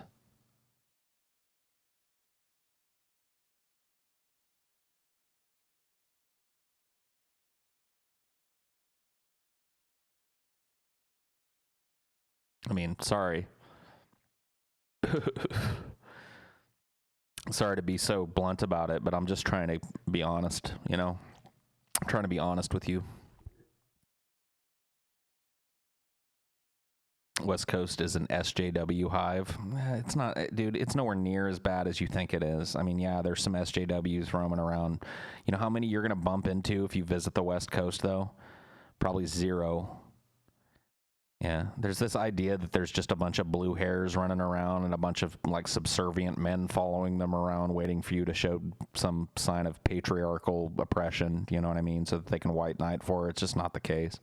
As long as you stay away from, like, the, stay away from the university campuses and shit, you'll be fine.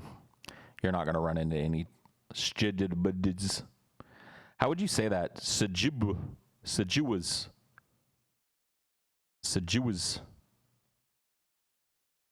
DFF on tour, like one meetup a week, get a van.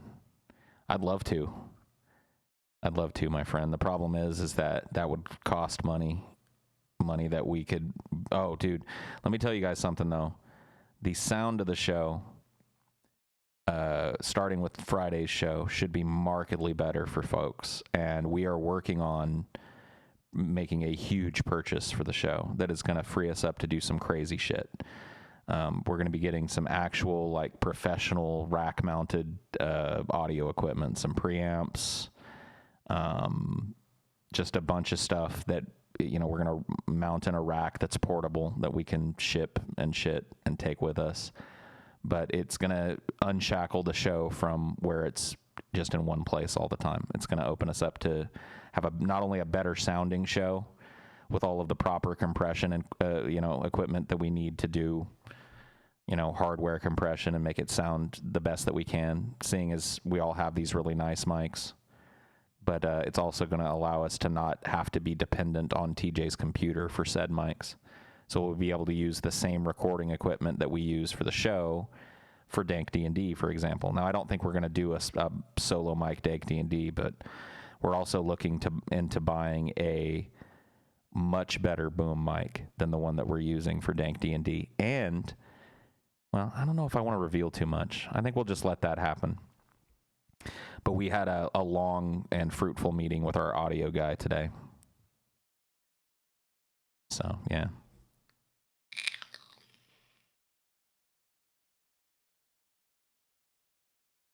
But yeah, man.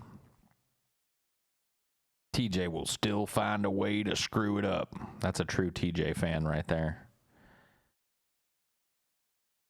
It took me a while to get used to it, but TJ's fans, I mean, they have his back when he really needs it, but oftentimes they're typified by the most critical people of TJ. Is the audio guy just you in a disguise? No. No, the audio guy is like a skinny me that actually knows shit about audio.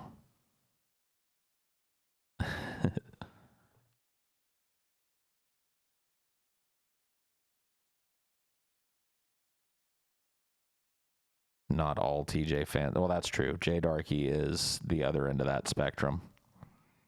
J Darky is the other end of a couple spectrums. But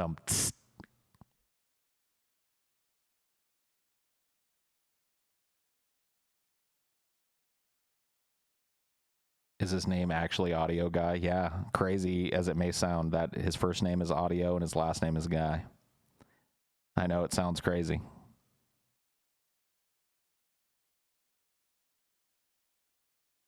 I mean, that's how TJ is, so he attracts those like him, I guess. I guess that's true. Aren't most people here fans of both TJ and Paul? Well, there are a bunch of people that are like that. But there's a real, I think it probably happens with any multi-personality show. There's a real sense of competitiveness amongst certain wings of the fan base. And I think we've encouraged that by giving them names, Scottists, polishers, Tajikafants, and a lot of the fan base has taken that up as a banner, chosen their favorite deep fat fryer or whatever the fuck we're called. Do you guys plan to really deck out the 4,000 patron studio as a soundstage, or will it be similar to what you currently have? I'm not going to tell you about, and not because I want to try and keep things from you, but I want you to see what we have planned. And you have to understand, this studio upgrade that we're going to be able to process with this money is not going to get us a giant, super professional looking studio. We're a few steps away from that. What it is going to do, and what we're, some of that stuff that I was just telling you about, this audio equipment buy that we're about to make, that is in lieu of the new studio. We're also on the cusp of buying new visuals for the studio too, so it's going to look very, very different. But yes, as far as the physical place where we're shooting and what that's going to look like and how it's going to differ from what you have now, stay tuned. Stay tuned. I think you'll be happy. Racking it up is a good thing. You're not kidding. You're not kidding. It's going to allow us to have a super professional sounding podcast. No more peaking. No more having to keep your hand on the volume knob so we don't blow your heads off with our wildly inconsistent volume levels. It's something that we've wanted to fix for a long time but didn't have the knowledge to. And we finally found somebody locally that was able to step in and knows enough about the podcasting angle to help us out tremendously. So when is the next non-patron show? You guys will be getting Flash Fried tomorrow. If you're non-patrons, you'll be getting the clips of the clipped up Flash Fried, but that will not reflect the audio quality of the show that will be released on Friday and henceforth. After we finished recording that show today, we had our long meeting with the audio guy, and he changed our settings, hooked up a new piece of equipment for us, and got the show sounding really, really nice. Paul, would you rather smash Paul's Ego, The Flash, Babe Rexha, or Ron Paul? I don't know who half of those people are, dude. I don't know who the fuck Paul's Ego is. I don't know who the Flash is, really. I don't know who any of these people are. Don't ask me stupid questions again or I'll ban you. Scotty leans forward when excited, yelling during mic check. He probably sits normal. Well, that's not going to matter anymore. With hardware compression and shit, we'll be able to scream like metalheads into those mics and not peak it. And it'll sound just like butter. What's the most hits of acid you've taken at once? I don't do acid, officer. So, Paul, what do Ashley's toes taste like? I don't think I've ever sucked Ashley's toes. She can correct me if I'm wrong. Have I ever sucked a toe in the heat of passion? Have I ever grabbed a toe? I don't think I have, but if I have, she, you know, I bow to her on this. She says no, so there you go. I don't know then. There you go. Proof positive. I don't know what Ashley's toes. I don't think Ashley would want me to suck her toes either. She's never made overtures towards wanting her toes sucked, and I don't want to freak her out, so I've never gone for the toes. I don't mind, like, I'm not a toe aficionado, but if somebody wants a toe sucked, I'm not above it. You know what I mean? I'll suck a toe. But it ain't something I'm seeking out, you know? Is that no, like BDSM no? Or is that an actual no?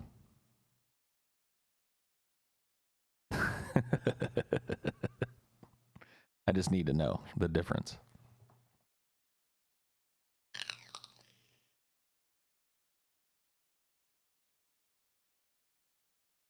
Foot fetish is bizarre. Oh, okay. Yeah, say no more.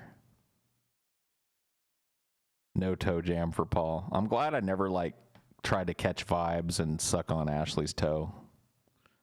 That would have been a strange one to deal with. Toenails get... I don't care. Everything's disgustingly full of bacteria. What do you live in a bubble? Dude, everything you touch that's outside of your house is disgustingly covered in bacteria. Your shoes are disgustingly covered in it. Your clothes are disgusting and covered in it. Every surface in your house, unless you're the world's biggest fucking bleach-wielding neat freak, is covered in fucking bacteria, dude. Don't be such a whiny crybaby, man. I hate people that are all scared of germs and shit. It's like, come on. Humankind has gone on despite the goddamn germs. And you know who the germs take? You know who the germs win against? Weak people that are afraid of these goddamn germs. I stare these germs right in the goddamn face. Yeah, I use public toilets. Yeah, I flush with my hand sometimes. Yeah. I wash my hands afterwards, sure, but you know, most of the time I grab the doorknob and let myself out. I just put all that piss and shit right back in my hand. And you know what I do? I sit down and I eat my waffle like everybody else at Waffle House does, because fuck bacteria. Fuck them all.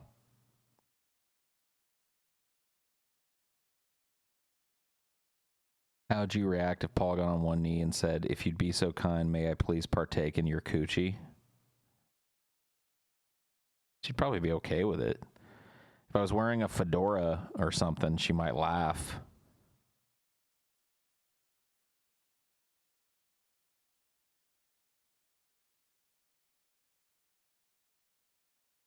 Well, Ryuk, if you're a germaphobe, they're going to get you. Because those are the people that they get, dude. People that are all fucking afraid of germs and shit always fall to the germs because they're, you know, their immune system doesn't have that fuck you mentality like mine does. Yeah. TJ needs to get that shit too. You know what I mean? He's always sick.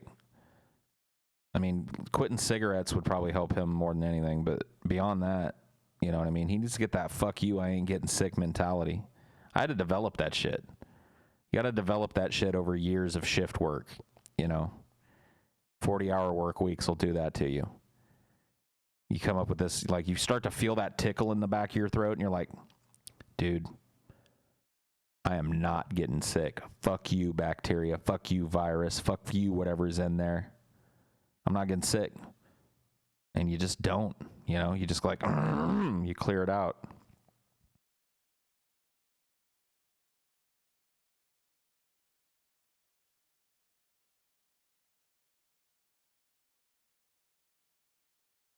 What do Ashley's socks smell like? I don't sniff her socks, dude. I have sniffed her panties, though. I'm not gonna lie.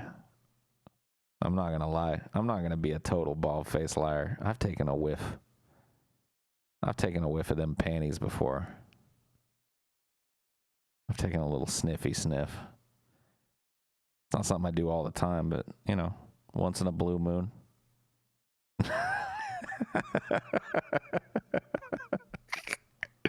Sniff, sniff, baby.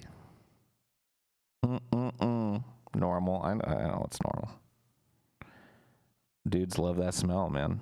What can I say? Once in a red moon. She's gonna start hiding her panties from me now, dude. Put them on my head and pretend they're a mask, yeah. When she's at work, I'll find a pair of dirty panties and I'll put them on my head and I'll pretend I'm Bane. I'll be like, you might like the smell of pussy, Batman, but I was born in it. I live in it. I reside in the pussy.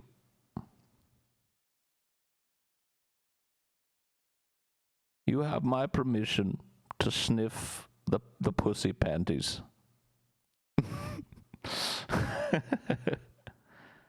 Nobody cared who I was until I put the panties on my face.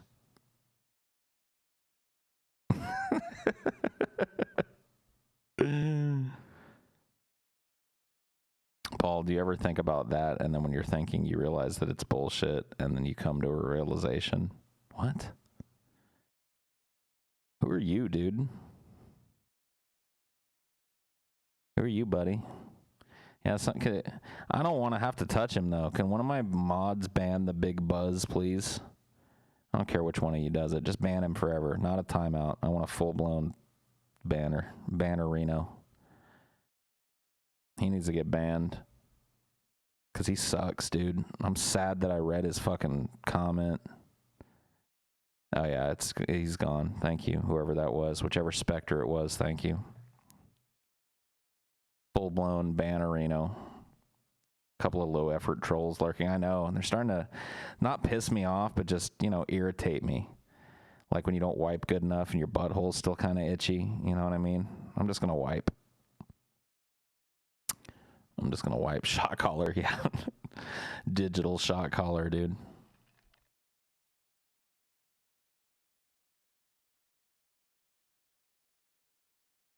You ever think about that? And dude, did she just repost it?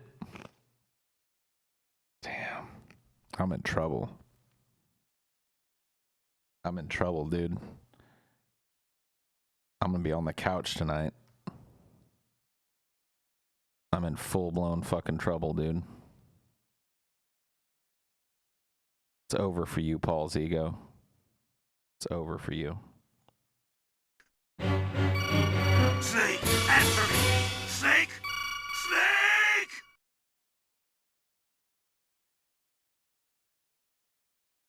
You done fucked up, man. Couch sleep, man, that's gonna suck. All because I admitted I sniffed her panties, man. She should be turned on by that. She should be like, damn.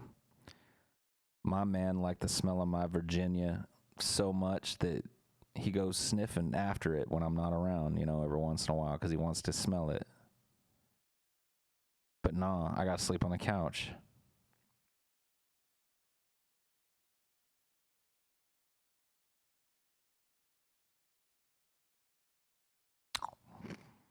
You never know.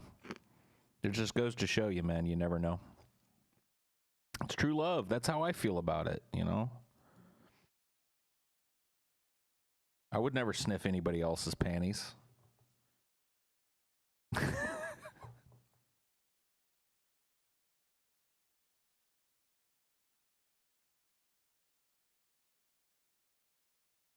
song Sunflower by Post Malone is really smooth. Yeah, I've heard it. It's pretty good. I like all the Post Malone shit. I don't think he's done a song that I think is bad. You know, there's some of his songs that are not as good as others, but I don't think he's written a song I'd call bad. I like some Post. I'm a fan. I don't know. I just fuck Post Malone. Damn. I'm not going to sniff your panties anymore. I might smell Post Malone's jizz in there, man. Damn. It's like that, huh? It's like that. I see how it goes. I am in trouble, man. I'm couching it up. All for being honest about sniffing them panties. Dude, we're not talking about whether I would fuck Post Malone, though. I'm not the one that came out and said it, all right? I mean, now I've said it out of hurt. Yes, I would fuck Post Malone. However Post wanted to go down, it would go down that just like that. But I only said that out of hurt. It's true, but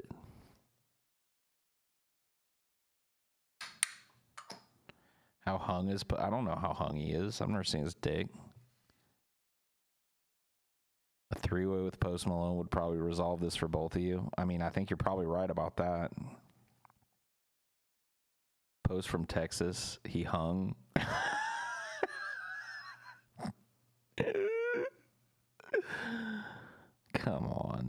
Come on, Gord. He wasn't born in Texas. He was born in like Brooklyn or something, wasn't he? Or New York or some shit. Massachusetts.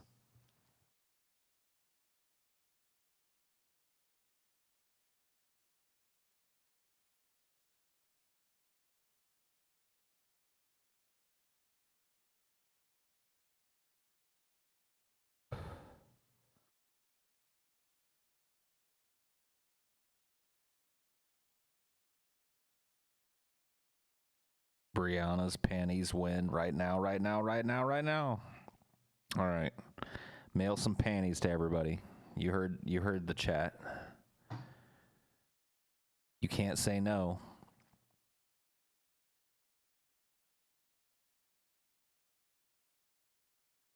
Dude, there are like is it true that there are like panty dispensers in Japan? Where like horny dudes will walk up and buy panties. Damn. I didn't know if that was just a meme.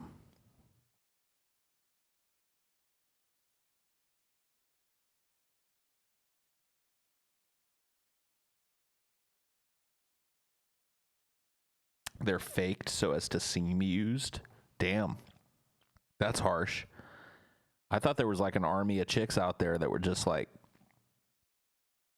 you know, showing up at 6 a.m. to make sure to refill the panty dispenser. They fake them. What a rip. DFF always has me buying snacks, Hostess, Hershey bars, graham crackers. When will it end? Love you guys. I'm sorry, bro. Yeah, I mean, it's not a healthy show for me either. Hey, I just came up with another excuse to eat a bunch of fast food / donuts / cupcakes from the gas station. Sweet. Let's do it.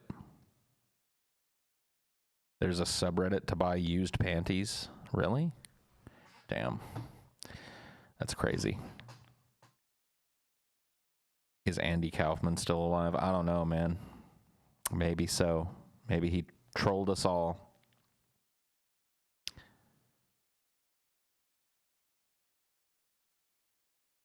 I'd sell used panties for like $300 each. I'd wear them for a week if someone wanted them really stanky. Damn. You a freak. Morgan a freak. She gonna wear a nasty old pair of panties for a week and then sell it to some neckbeard on the internet for $300. Extra stank.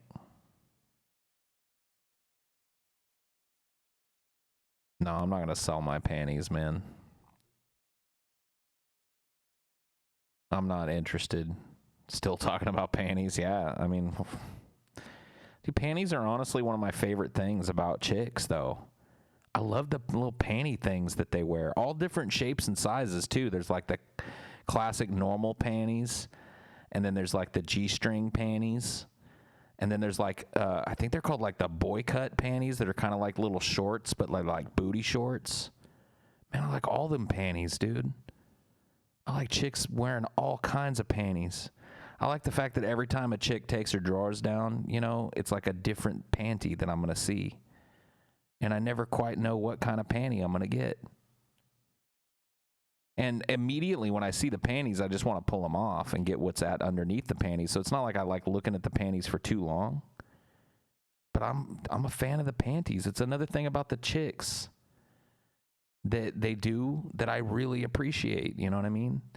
Another thing about chicks that I really appreciate is how good their hair and general body and clothes always smell.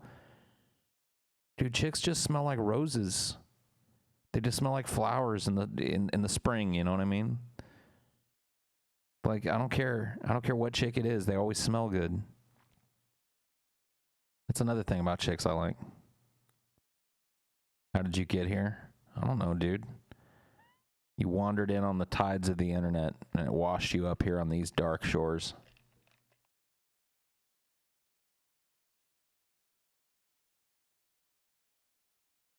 All right. Don't listen to Ashley. Ashley's panties to the highest bidder. All right. Do I got $500? Do I got a starting bid of $500 to start off the proceedings tonight? I've got $500. Do I got $550? Do I got $550? I got $600. Do I got $650? $700. That's a big one. Oh, I got $10,000. All right, bidding's at $10,000. Do I got $10,500? $10,500. $10,000 going one. Oh, holy shit! Is that $10 million? All right, bidding is at $10 million. $10 million going once. $1 trillion. Panties are at $1 trillion. $1 trillion going once, $1 trillion going twice, $18 quadrillion. $18 quadrillion going once, $18 quadrillion going twice. A Googleplex dollars going once, going twice, sold. $1 Googleplex dollars to Levi Phillips. All right. So I'll just have to wait until Ashley forgets about this, and then I'll steal a pair of her dirty panties, and I'll put them in the, all you got to do is just send that Googleplex dollars over to, you know, obviously you got to pay first. But yeah, once I get my payment of $1 Googleplex dollars, I'm sending it along right to you, man.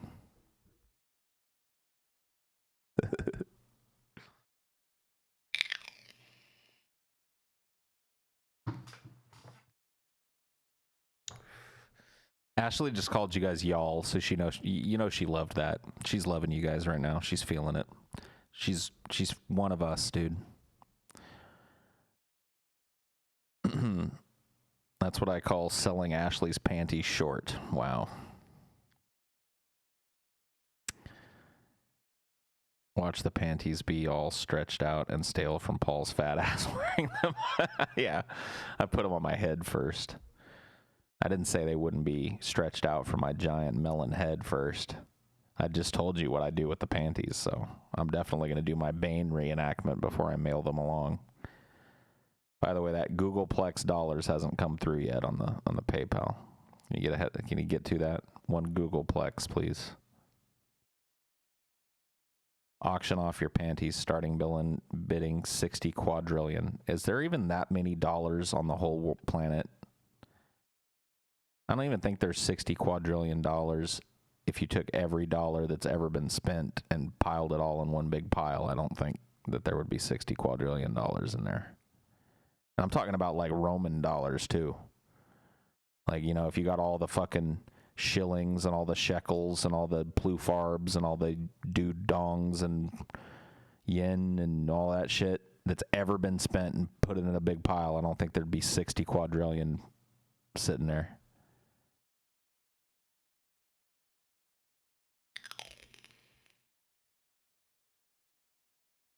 Paul, do you think YouTube chat today has more trolls than your old Stickam rooms? Well, yeah, because in Stickam, people had to, like, mic up to troll. I wasn't paying attention at all to, like, the actual chat in those until, like, maybe right at the beginning I would chat with some of the people. Maybe every once in a while I would dip, but, like, trolls knew that, like, they would have to come and mic up. So it interceded in a lot of trolling, but it also, like, you know, every once in a while you'd get a dude that would come in and just start screaming into the mic or whatever. But for the most part, the people that came in there and mic'd up, if they were trolling, they were subtle, you know, and they were willing to play the long game.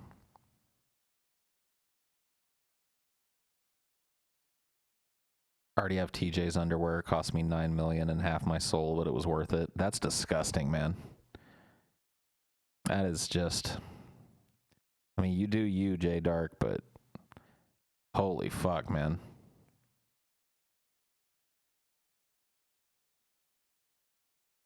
Were you ever on Justin.tv? Yeah, dude. I had a Paul's Ego account on Justin.tv that I never used, and then when they switched over to Twitch, I never switched it over, so now Paul's Ego is like forever unavailable on Twitch TV, and I have to be like Paul's_ego, which is retarded. Just so stupid. I hate you, Twitch.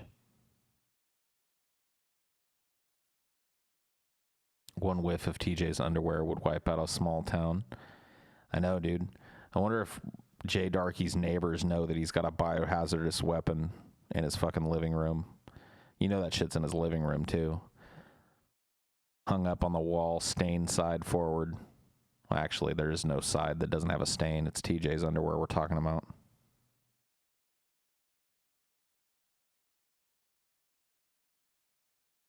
Yo, I just got here. This is not the airport. You don't have to announce your arrivals or your departures. Welcome.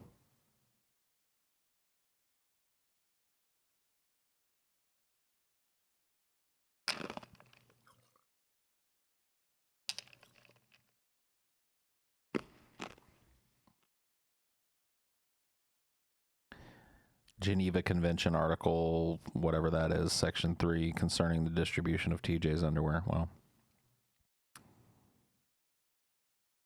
yeah, that's 28, article 28, section 3. Okay, I had to figure it out. I hate Roman numerals, man. Just use normal shit for articles. Oh, wait, why do documents have to be labeled in Roman numerals still? It's just so stupid.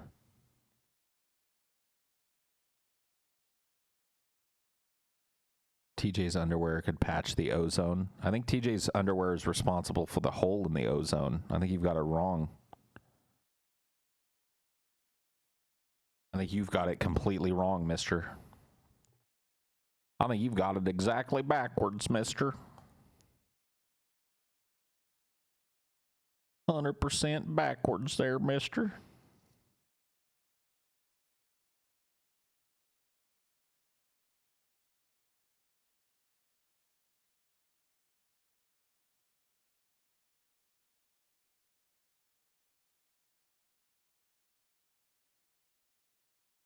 Oh, there he is. Oh, man. It's going to feel nice to swat this fly.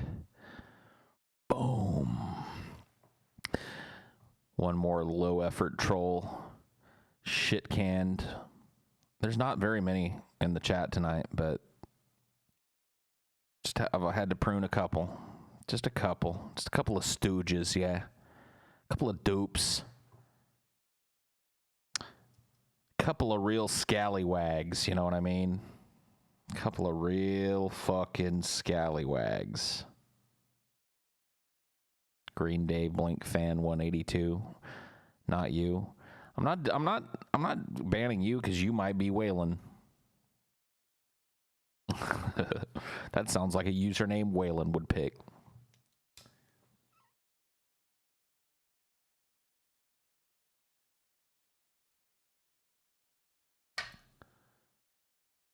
I figure my ass with a big toe. Now people are all trying. Don't you know? The ban only comes when you're not expecting it. It drops like the fucking blade of the guillotine. You don't get to ask. Wonder if it is Waylon. It's not, probably. It's probably not. It just sounds like something that he would choose. Paul, you should go to the Southside Music Fest in Germany. I did. It was amazing. I can't. When am I going to go to Germany? You paying? People always fucking saying I should go these extravagant places and do these extravagant things. Where'd the pig on your beanie come? I don't want to answer that for the umpteenth time, dude. It's a Pig Wheels logo, okay? God damn it. Paul moved to Turkey and become a nut salesman. Okay. Is that a hot market over there right now? You should go to the moon and ride around on a rover. Yeah, dude. All you gotta do is just buy me passage on the next lunar tourism trip.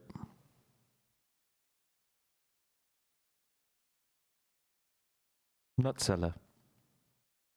I need some of your strongest nuts before I go into battle. You can't handle these nuts, traveler. They're too strong for you. Nutseller, please. Please. Don't dilly-dally. I'm a warrior who's in need of your strongest nuts before I go into battle. I told you before. These nuts aren't fit for a beast, let alone a man. You couldn't handle them. They're too strong. Dude, let's watch Potion Seller.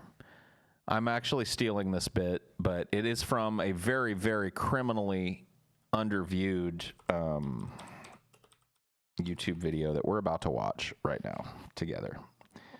Because I think it is one of the most brilliant videos ever made on YouTube. Hey, it's time for YouTube. It's time for YouTube. Here you go. You guys are going to thank me for this one because it is brilliant. Hello, Potion Seller. I am going into battle, and I want your strongest potions. My potions are too strong for you, traveler. Potion Seller, I tell you I'm going into battle, and I want only your strongest potions. You can't handle my potions. They're too strong for you. Potion Seller, listen to me. I want only your strongest potions. My potions would kill you, traveler. You cannot handle my potions. I won't show the whole thing because I don't want to rip the guy off completely, but just go search Potion Seller if you want to find out what happens at the end of the saga of the Potion Seller here. It's a goddamn brilliant video. Yeah, I'm not going to link it to you. Go to YouTube and literally search Potion Seller, and it's going to be the first fucking video. Like, how lazy are you, Link? Potion Seller, please. I'm going into battle, and I'm in need of your strongest potions. My potions would kill you, traveler. They're too strong. I love it. I love it.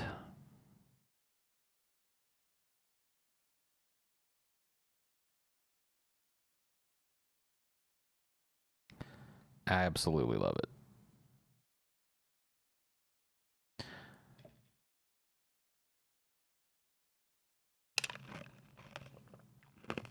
Does he get them in the end? Too lazy? I'm not going to tell you.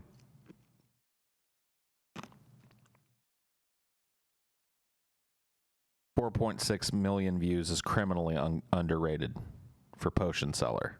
Might not be underrated for your average Joe Schmo, easy to digest shit video that gets that amount of views. But for a video like Potion Seller, that should be like 460 million views. Paul has like 4 million views. I was like criminally underviewed. Get out of here. My God. Another one. Another one that needs trimming. I'll trim that one too. Got fucking lumberjack tonight, man. Trimming away. Trim, triminy, trim, triminy, trim, trim, charoo. I ban who I like and I likes who I ban. Just gonna time you out, actually. Down up in Mayfield, Georgia, weed mindful English liars. Whoa. Jesus. Sounds like something the character in that Stephen King short story, what was it? Was it Room 40? What was it? What room was it? He made a fucking movie about it with John Cusack. What room was it? He says in that story, I like the fucking short story. Yeah, 1408, thank you. I like the short story way better than the movie, by the way. If you watch that movie, I kind of like the movie. It's an interesting movie, but the short story it's based on is actually worth picking up and checking out. Yeah, it was 1408.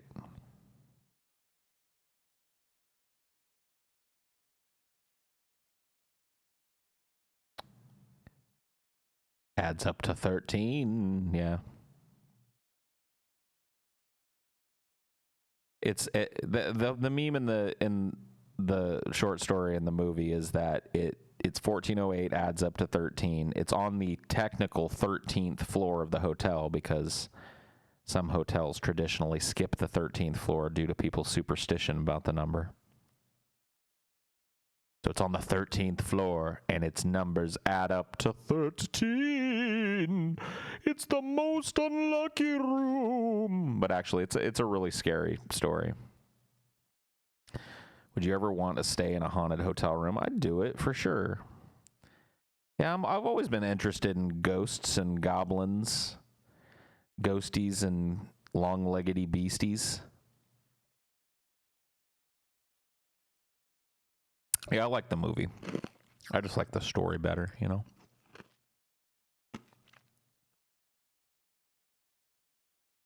Amazing how stupid old wives' tales hold so much relevancy for people today. It's true, though. What happens in 1408? All right, so like the basic cliff notes are he's a dude who's like a ghost investigator, and he makes his business like basically debunking all these supposedly haunted places. And there's this hotel in New York called the Dolphin that has a room 1408 that's supposed to be like super haunted or whatever. And he shows up there expecting the normal, you know, go stay there, nothing happens, blah, blah, blah. And he gets there and the fucking owner of the place is like, hey, don't go in that fucking room, man. It's an evil place. Don't be going in there. And he's all like, fuck you. Give me the key. You have to give me the key. And so he does. And he goes up there, and the room is an evil room. And the room torments him and tries to get him to commit suicide and shows him all kinds of horrible things and makes him do all kinds of horrible things. And then, you know, you're left at the end wondering, like, is he still in the room? Was he always in the room?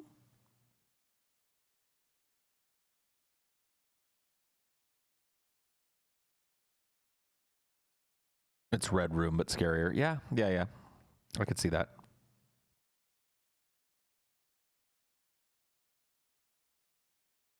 Room 1408 is filled with ethno-nationalist ghosts.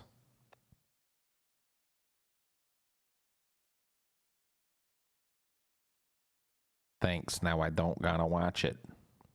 I would anyway. I mean, that's a very basic and cursory overview.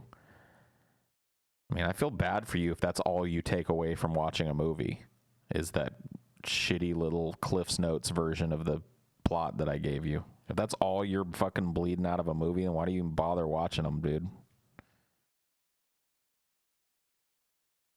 Wait, that's room 1488. What? Oh, now I get it.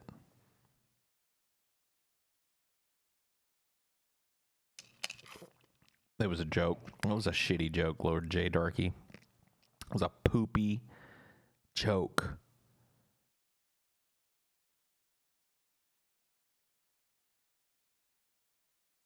You went to the wrong room. What?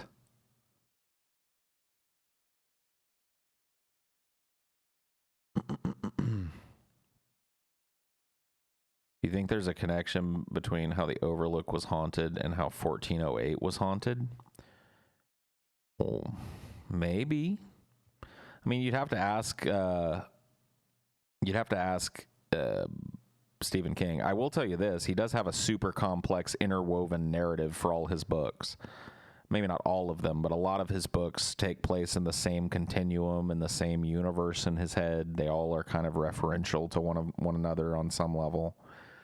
So it wouldn't be shocking to me to find out that whatever the presence was that he was thinking of in 1408 might, in his mind at the very least, be tied to the same malevolence that was in the Overlook Hotel. We know that the malevolence in the Overlook Hotel, I think, was supposedly tied to Pennywise, right?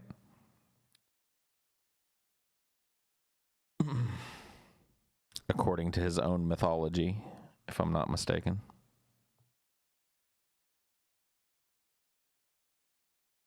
I mean, it wasn't Pennywise doing it, but it was something surrounding Pennywise and the evil. Beat babies to death with rocks in New York if they make you sad. What? My God, dude, just nonsense crap.